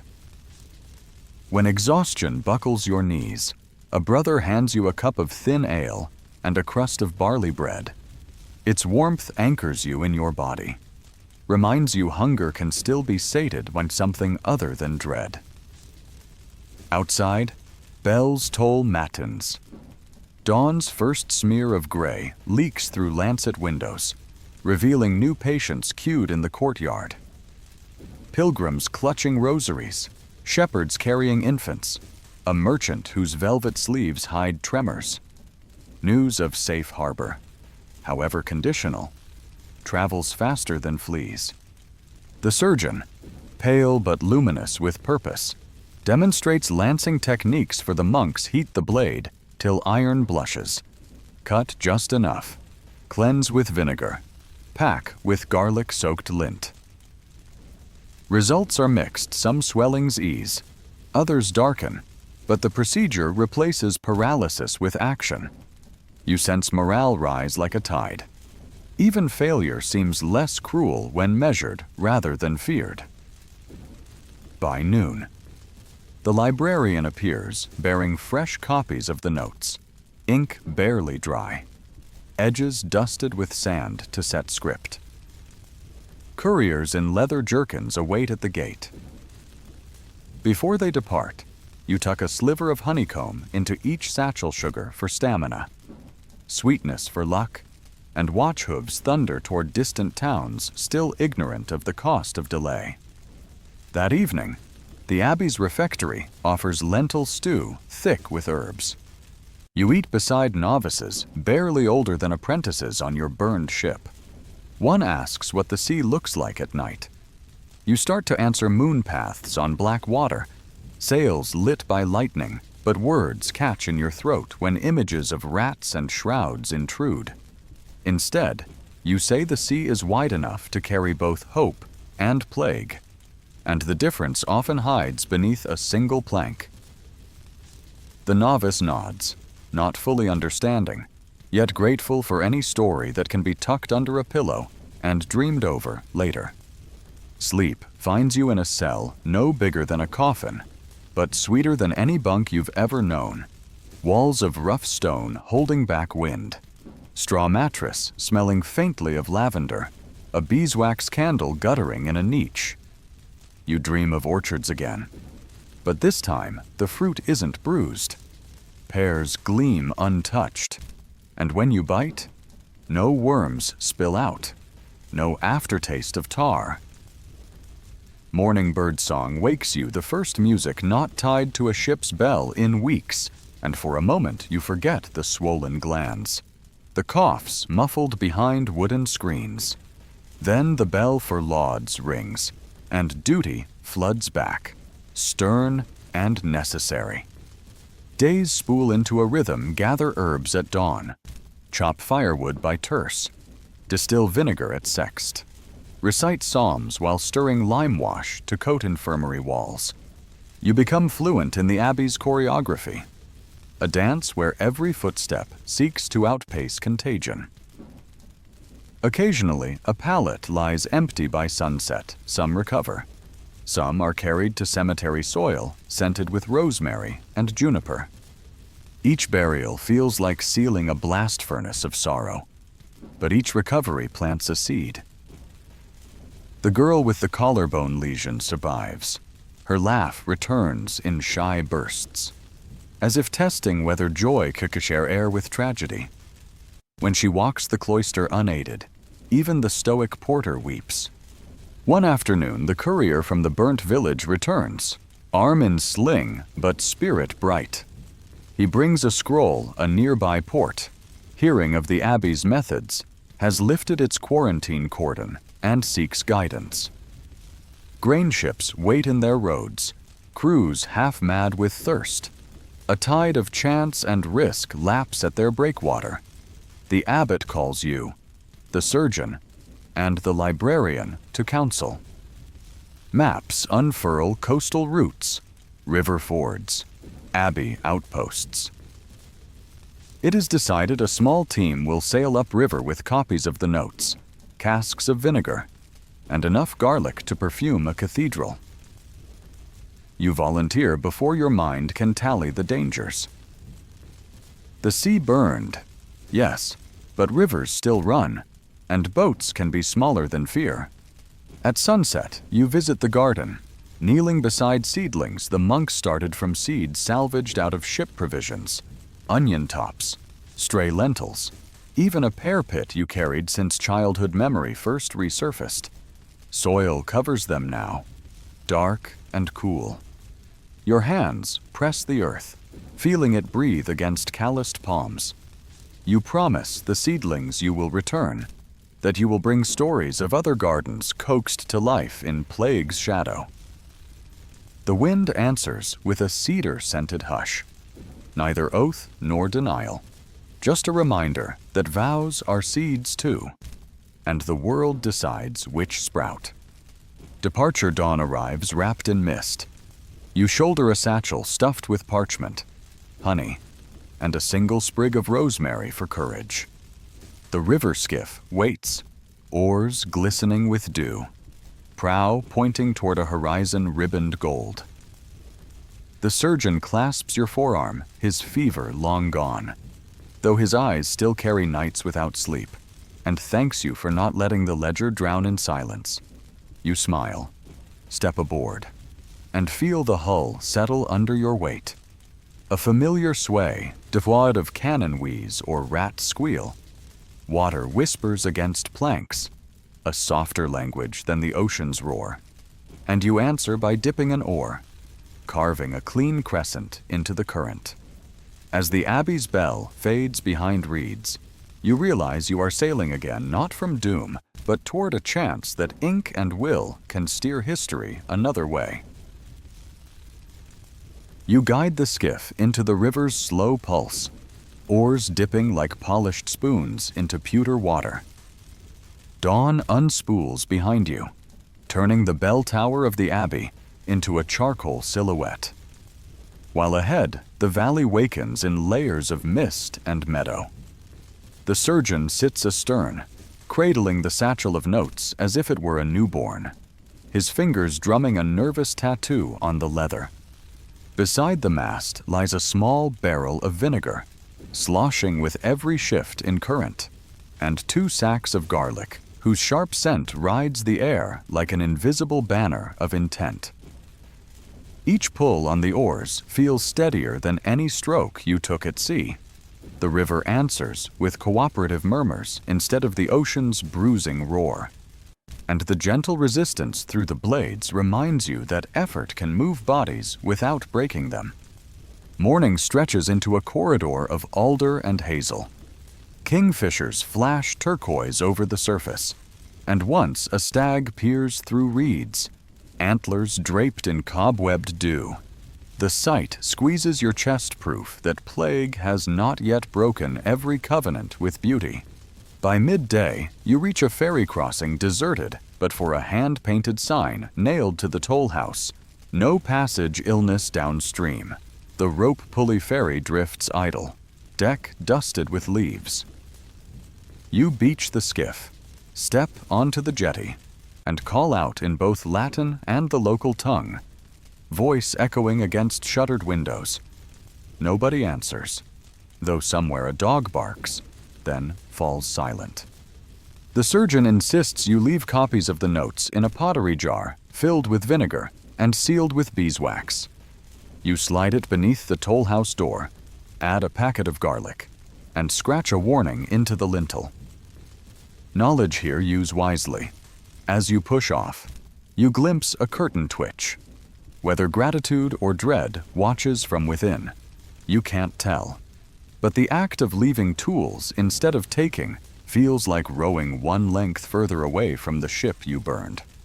Hours later, the river widens, current tugging harder as it bends around a sandstone bluff carved with old quarry marks. On the far bank, a hamlet straddles a small quay where 3 grain barges lie moored, sails furled, crews huddled in anxious knots. Smoke curls from chimney pots, yet no one moves toward the water. A quarantine rope sags between mooring posts, bright red pennants drooping like wilted poppies.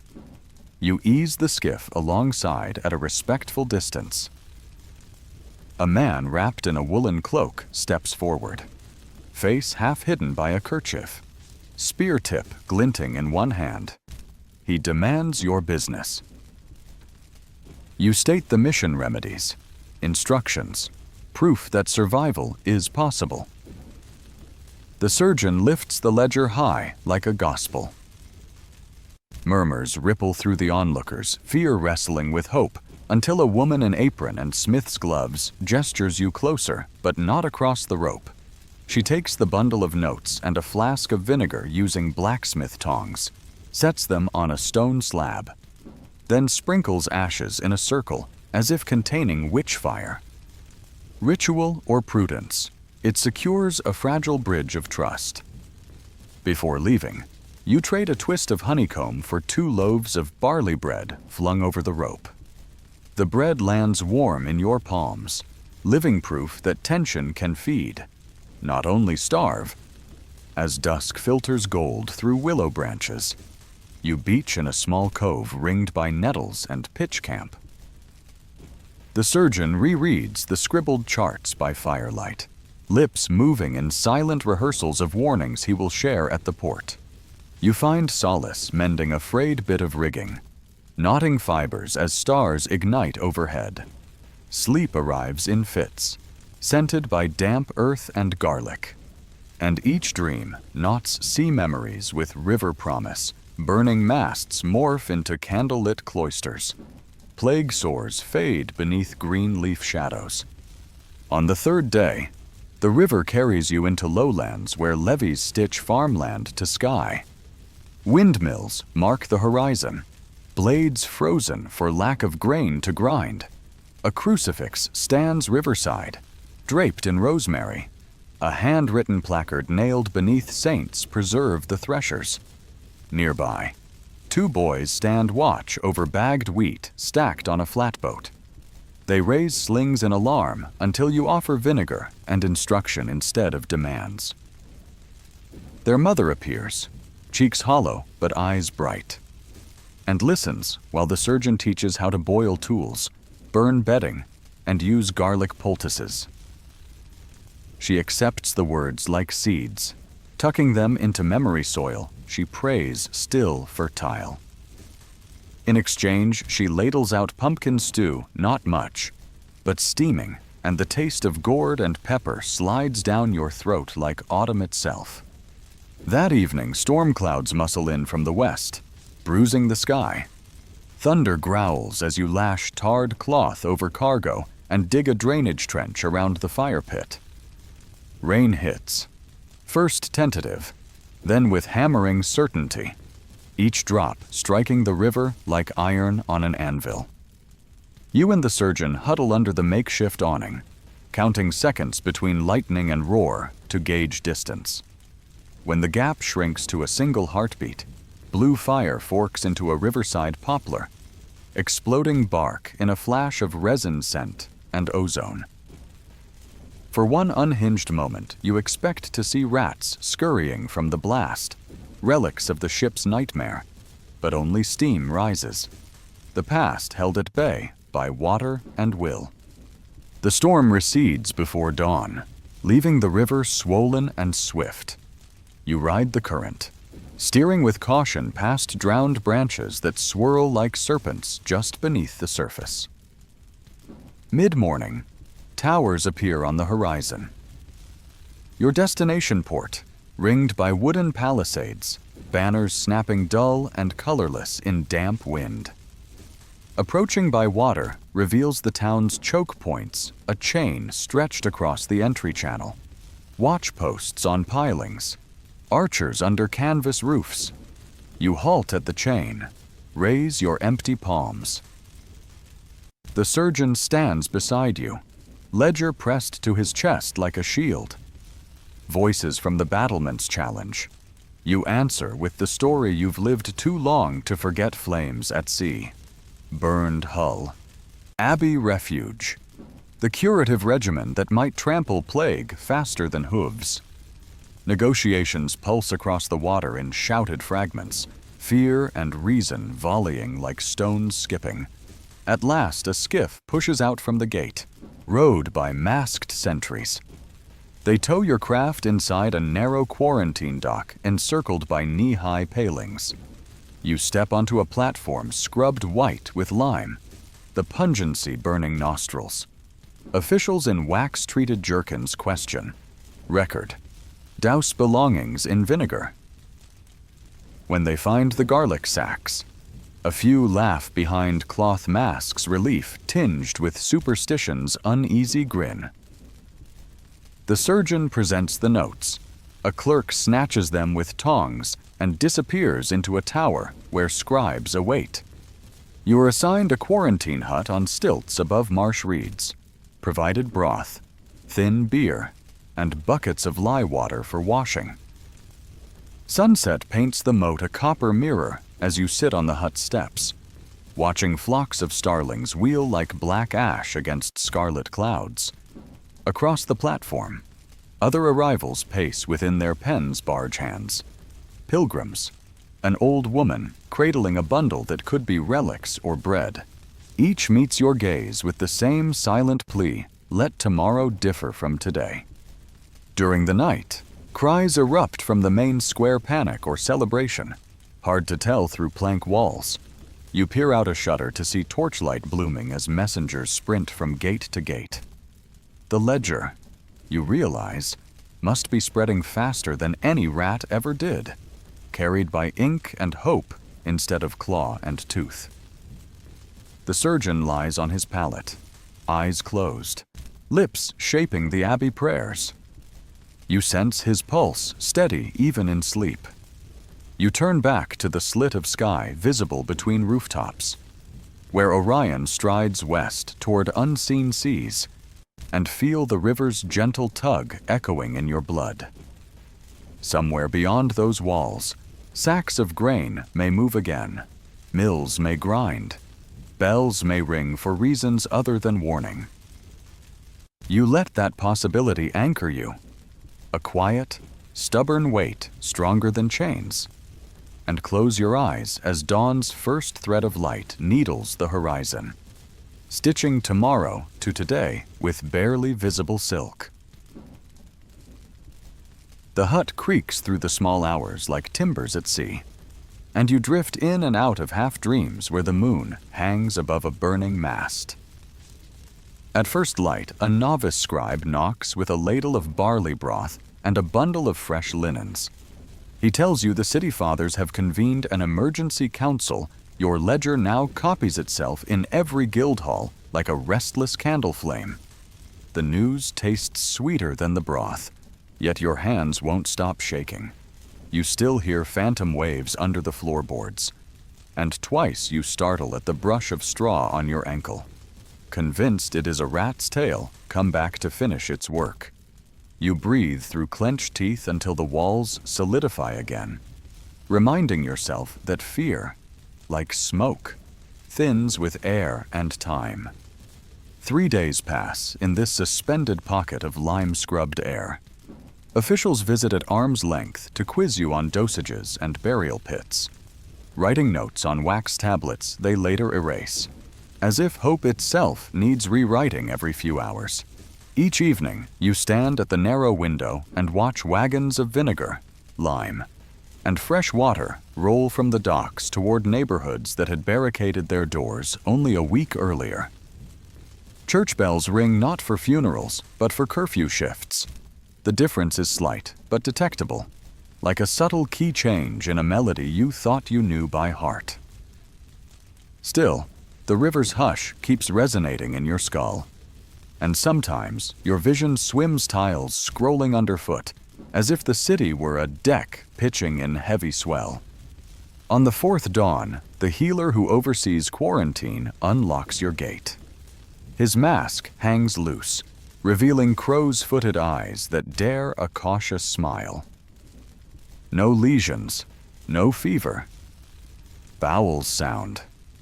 He recites like an absolution. He offers a stamped chit of safe passage and warns you to keep your wrists uncovered so constables can see the mark.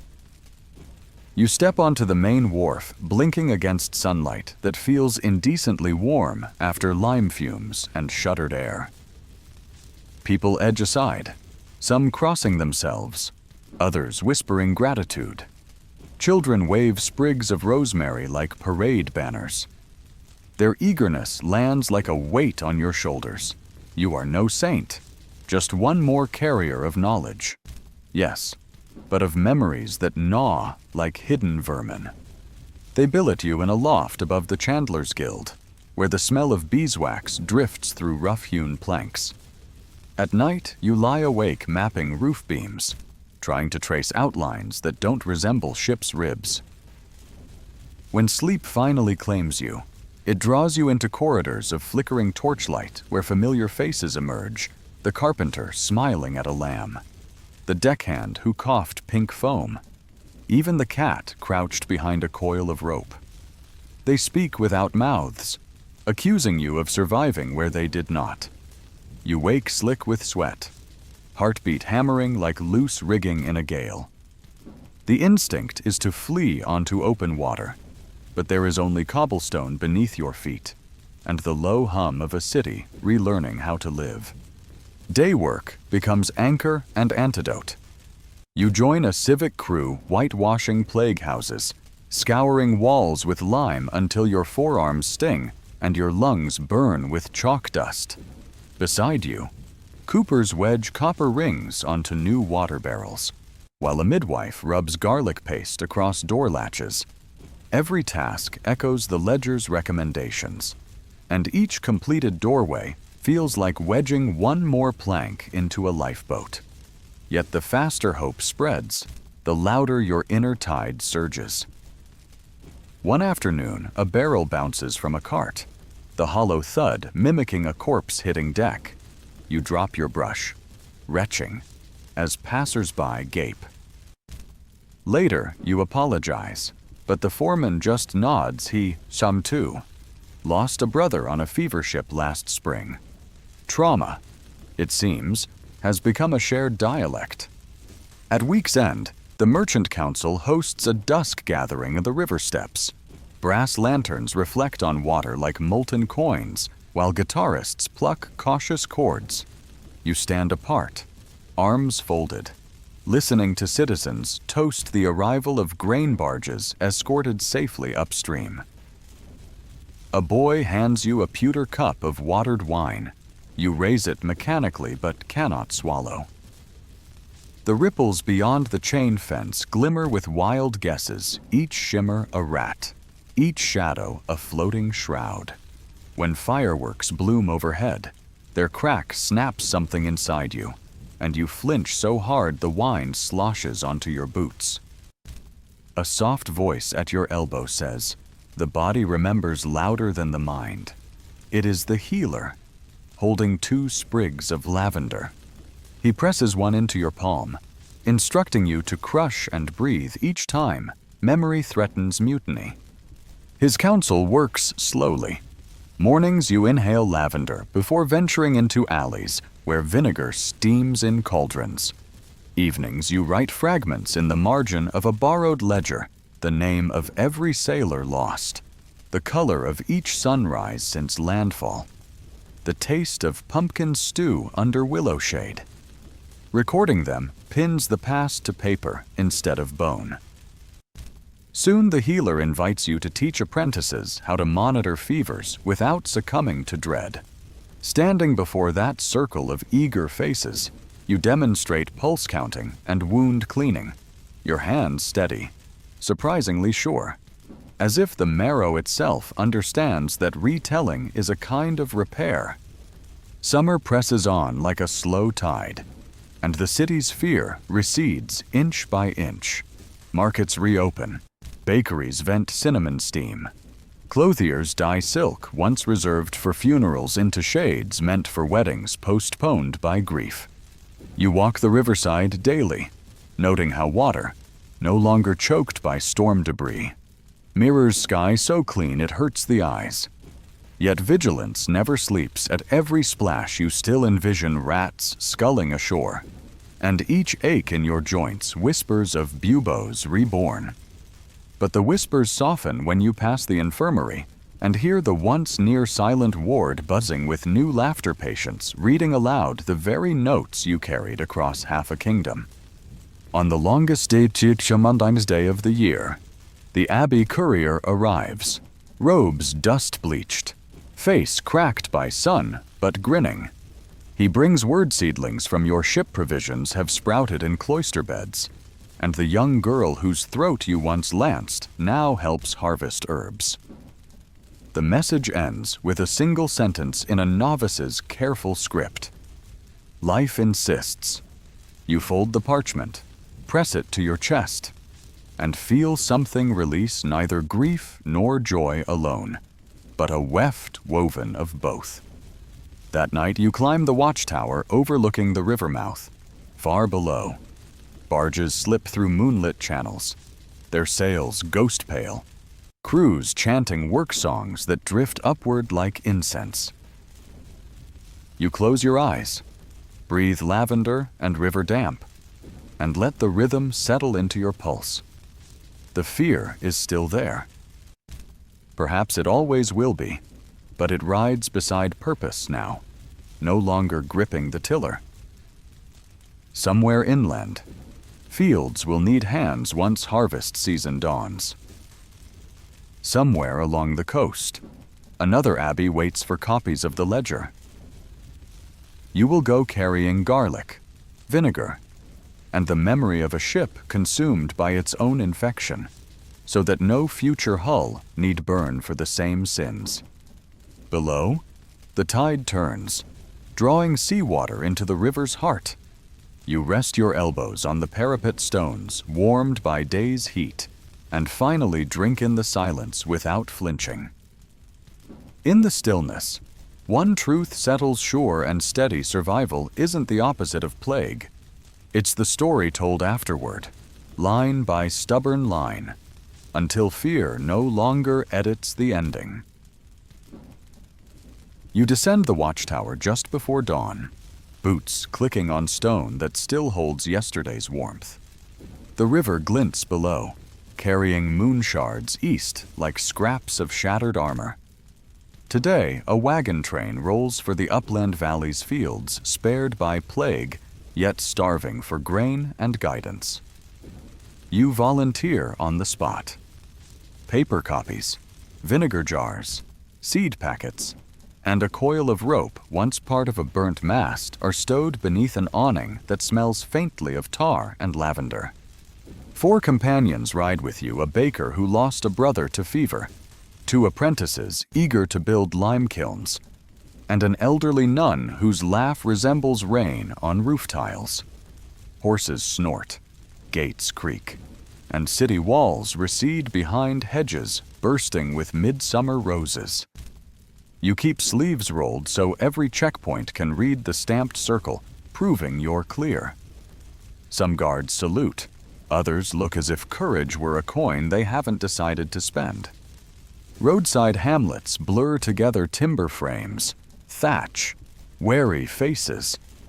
At each stop, you repeat the litany: boil water, air linens, bury deep, burn shallow. Children crowd the tailboard, eyes widening at garlic's sting.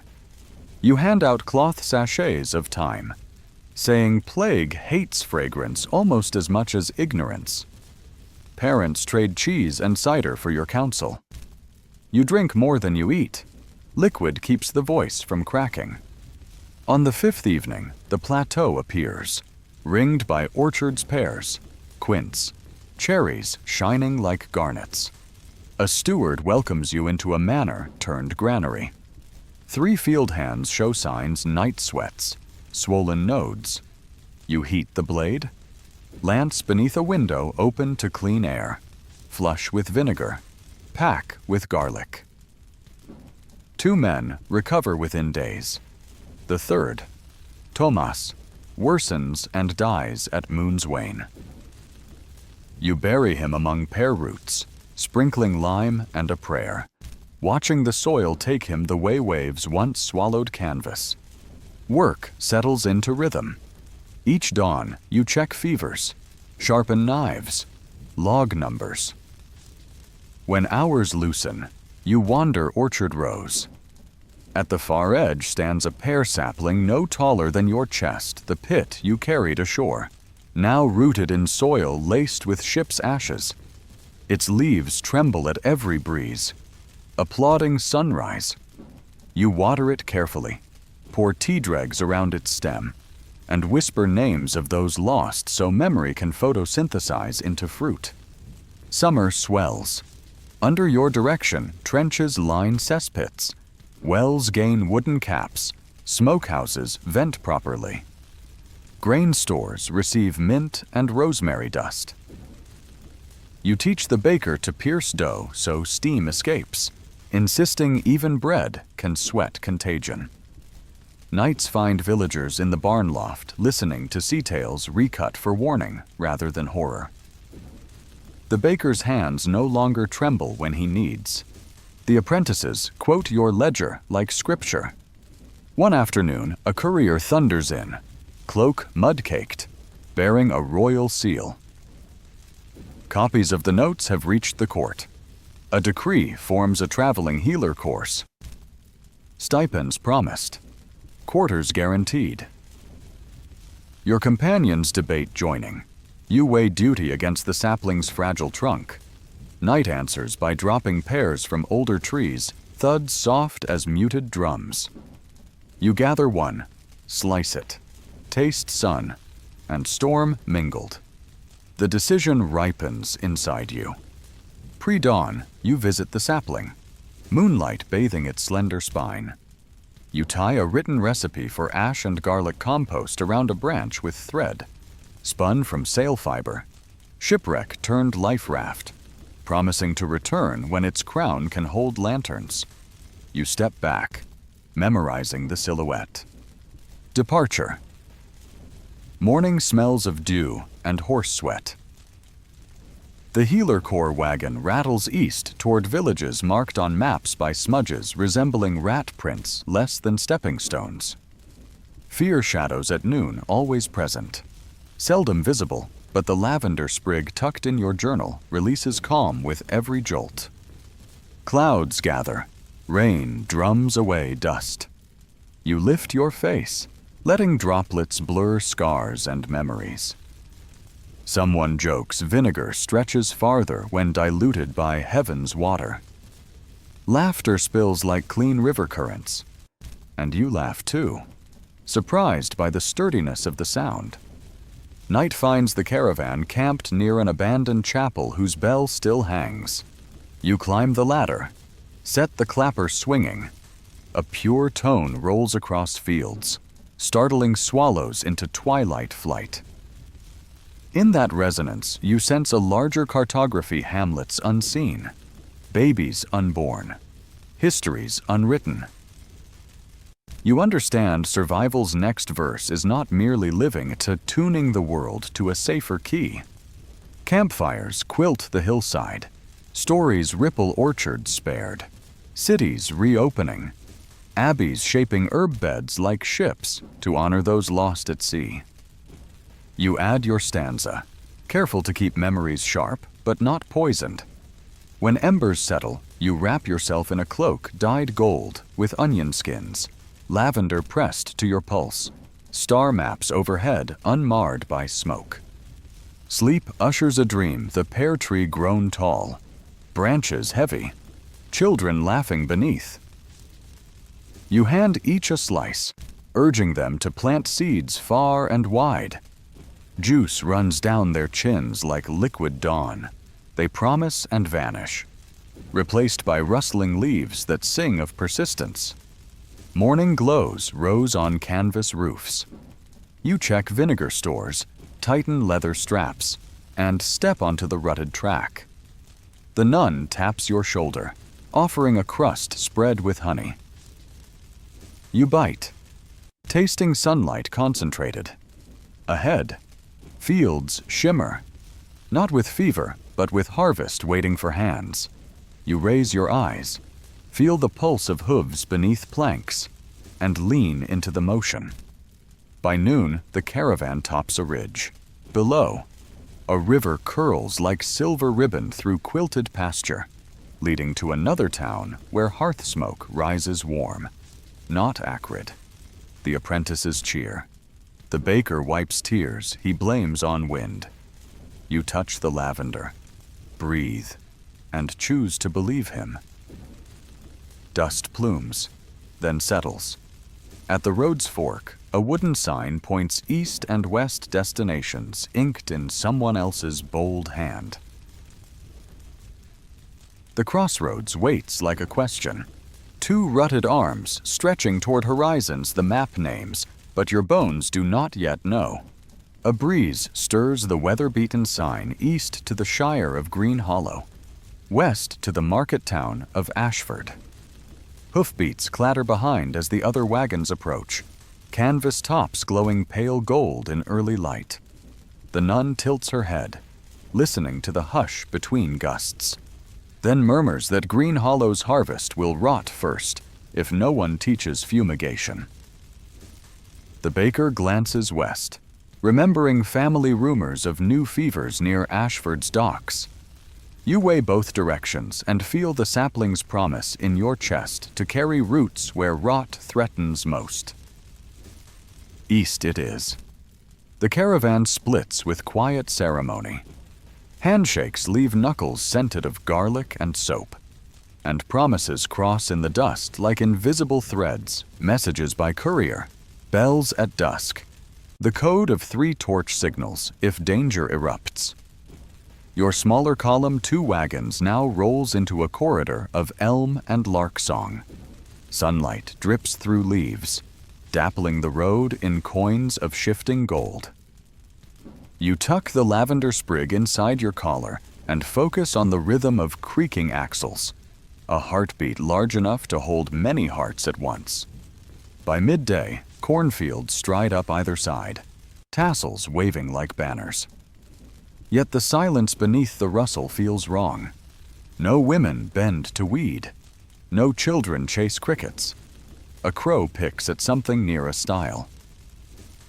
As you draw closer, the bird flaps off, revealing a scarecrow collapsed face down, straw ribs torn open. You dismount, kneel, and find claw marks in the burlap foxes maybe, or desperate dogs. Either way, hunger has beaten you here. Green Hollow appears around the next bend cottages clustered by a stone church, thatch patched with sailcloth scraps. Smoke rises from only 2 chimneys. At the well, a young boy hauls a bucket that wobbles in his thin grip. He freezes when he sees strangers, wide-eyed as if travelers normally ride on thunderclouds. You lower your scarf, smile, and greet him with the simplest word. You know. Water. He nods, still mute, but gestures you forward. Inside the churchyard, you meet the remaining villagers' 13 souls, each wearing the same half-starved look you last saw on plague ships when biscuits dwindled.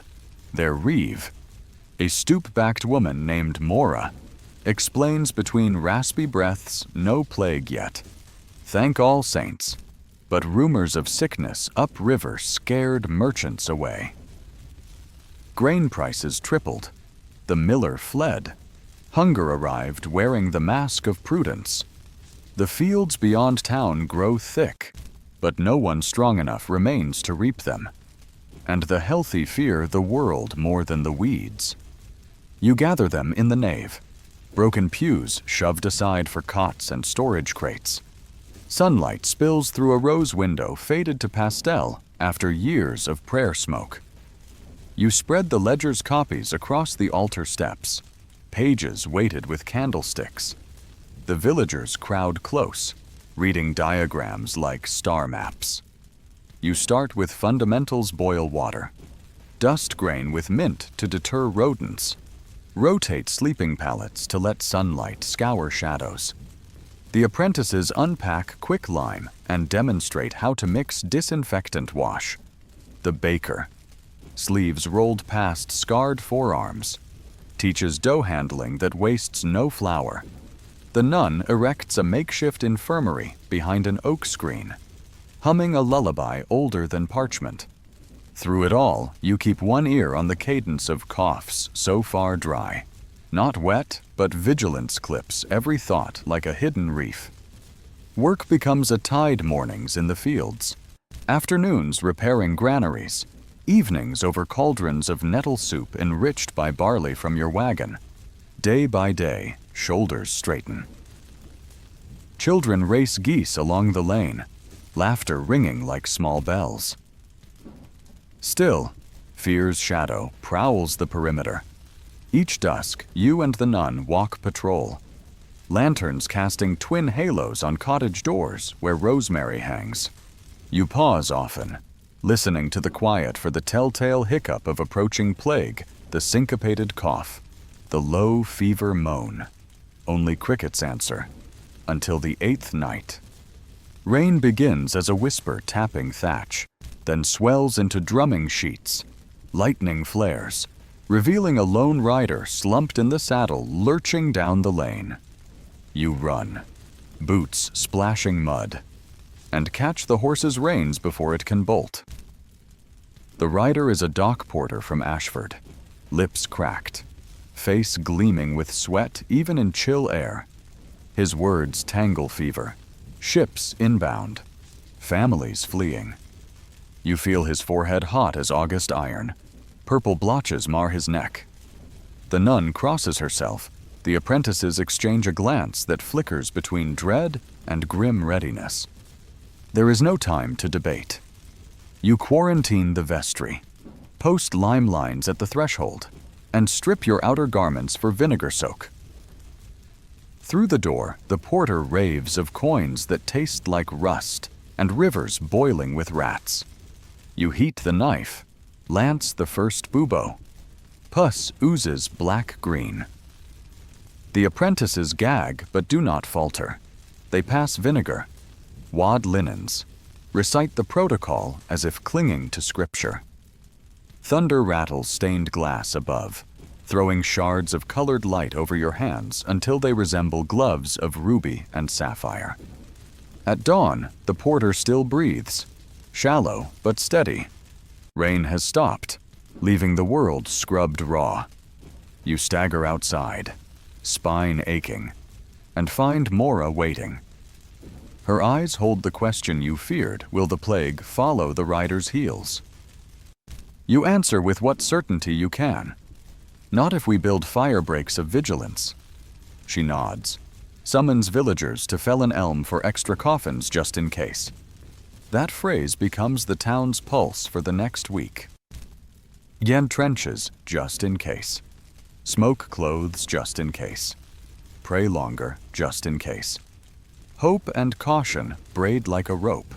You pull on both. 3 days later, the rider's fever breaks. He wakes clear-eyed, sobs when he learns where he is, swears he carried only exhaustion, not death.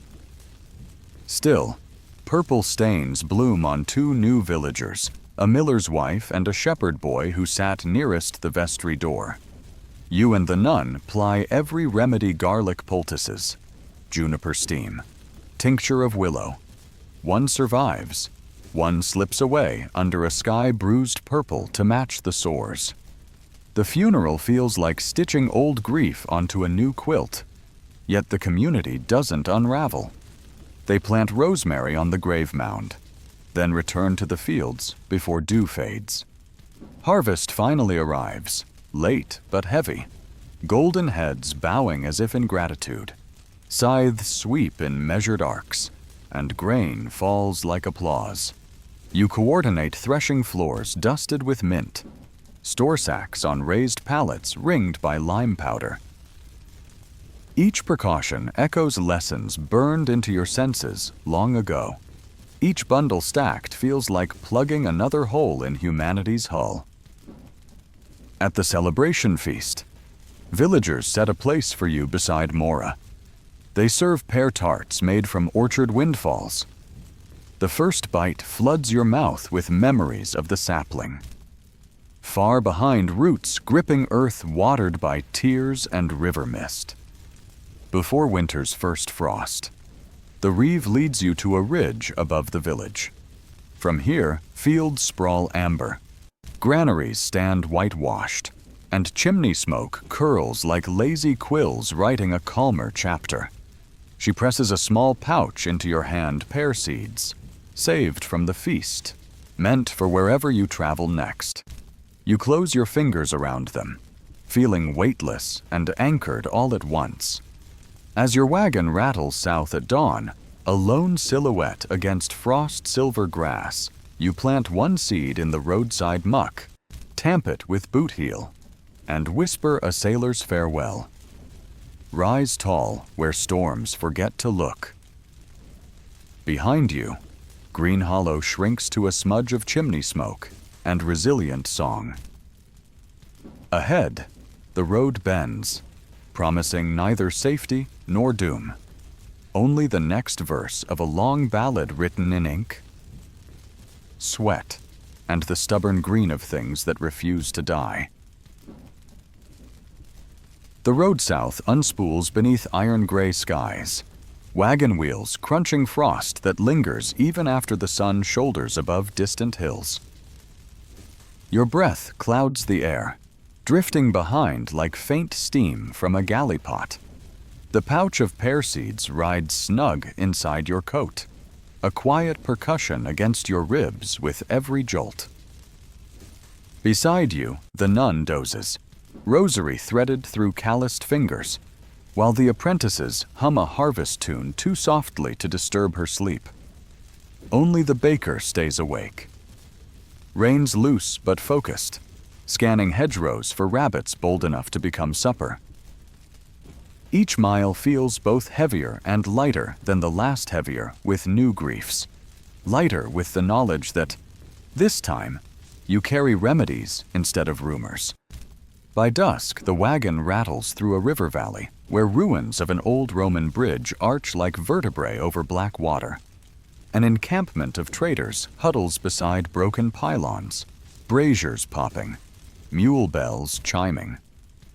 You guide the wagon into a half-circle of carts and exchange nods with strangers whose faces bear the same weathered mix of caution and curiosity. News crackles quicker than kindling ears perk when they learn you've quelled a fever before it crowned. Soon a line forms a weaver with a swollen ankle, a fisherman worried about a niece's cough, a mason clutching a jar of clouded water. You dole instructions, vinegar, reassurance, somewhere behind. The nun ladles nettle soup for those who wait, the aroma stitching a temporary hearth out of frigid air. Senta. Night settles like ink poured slow. You sit by the fire, hands extended to catch stray warmth, and listen as traders barter stories for silence. One man speaks of Ashford's docks, now ringed by quarantine barges where sailors practice the vinegar wash you taught. Another claims an abbey northward breeds garlic stronger than steel. Its fields glow silver even on moonless nights. These tales pass from mouth to mouth, embellished yet rooted in work you recognize. You feel fatigue settle in your bones, but also a pulse of quiet pride, evidence that words and will can spread faster than plague when carried by determined feet. Morning brings a brittle dawn, and a fresh caravan bound for the great crossroads city of Roseford, seat of the southern barony and last major river port before the sea. You merge with them, wagons creaking in concert, a mobile tapestry of wool merchants, lumber haulers, minstrels, and refugees who refuse to stay put. The landscape flattens into winter stubble fields tufted with crows. At midday, a light snow begins, softening wheel ruts, muffling hooves. You watch flakes melt on the baker's coat, each tiny star absorbed before it finishes forming. Fragile things, you think seeds, snow, lives yet placed together, they can cover kingdoms. 3 days later, Roseford's watchtowers spear the horizon, banners snapping crimson and gold. Defensive palisades still stand, but the quarantine flags have been furled. In their place hang white cloths painted with a single pear blossom, the new symbol of clear passage adopted from your ledger's margins. The city gatekeepers inspect the wagon, lingering only long enough to sprinkle lime over the wheels and nod at your stamped wrists. Inside, Roseford bustle's market stalls brim with winter apples, Smithies clang again, and public criers recite guidelines you know by heart: boil linens, open shutters, honor the garlic line. The cadence of their voices feels like a familiar sea shanty, translated into brick and cobblestone. You stable the horses near the river ramparts and make for the infirmary established in an old guild hall. Patients wait in cots spaced finger-width apart, but none display the telltale purple veining that once haunted every corner. A woman in surgeon's whites strides up. Recognition sparks you last saw her on an abbey porch grinding willow bark. She laughs, a sound edged with relief, and claps your shoulder. "You're late," she says. "We emptied our last vinegar barrel yesterday." You unload the casks, help inventory herbs, and compare notes. Fever cases have dwindled to a trickle. Most beds hold victims of accidents or winter chills. Still, vigilance dances behind every gaze, the shared memory of how quickly still water turns storm black. That evening, the city council convenes under lanterns shaped like pears, their yellow glow casting dappled light across polished oak. You stand before tradesmen and alderwomen, while the nun reads a letter from Green Hollow thanking Roseford for lime shipments that allowed safe threshing. The apprentices present a hand-drawn poster, simple sketches of firebreak trenches, herb bundles, and a laughably rough pear tree, but clear enough for any villager to mimic. Council votes to print hundreds on rag paper and dispatch them with each outgoing caravan. The motion passes without dissent, a rare silence that feels like sunrise breaking inside stone walls. Late that night, you climb Roseford's South Tower, lavender sprig pinched beneath your nostrils to blunt the river's sewage tang. Below, barges load grain destined for islands that once barred every sail. You look east where Green Hollow lies beyond hills, west where a burned hull sank months ago. Snowflakes drift under torchlight, swirling like pages torn from an unwritten logbook. You pull the pouch of pear seeds free, pour 5 into your palm.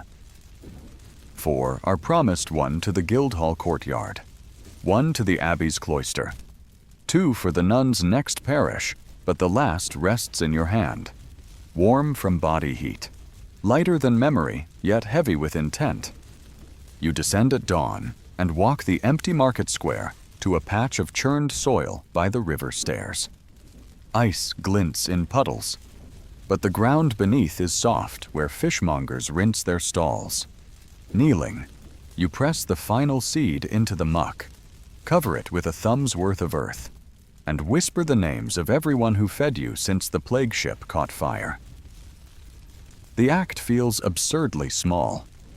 A wagon rumbles past, driver shouting at a stubborn mule, and you wonder if anyone noticed. Then you remember the sapling back north and the orchard feast and decide noticing isn't necessary. Persistence is. The nun finds you there, cheeks pink from wind. She holds a parchment sealed with wax shaped like a crowned compass. A royal summons healers requested at coastal garrisons preparing to reopen sea lanes. The apprentices clamor to see ships. The baker imagines ovens in distant ports. You feel your stomach tighten at the thought of masts and rigging. But the lavender steadies you. You nod. With protocols in place, the sea no longer means surrender, just another current to navigate. Departure comes swift. The council provides a river barge outfitted with vinegar vats, lime sacks, and a tiny printing press for leaflets. You watch Roseford recede tower, banner, snow-dusted roofs, then face forward where the river widens, glimmering like a blade being drawn. The apprentices crank the press, the first sheets dry on lines strung between barrels, fluttering messages of prevention to any wind willing to carry them. The baker kneads dough infused with dried thyme, promising loaves that travel well. The nun plants rosemary cuttings in pots nailed to the rail.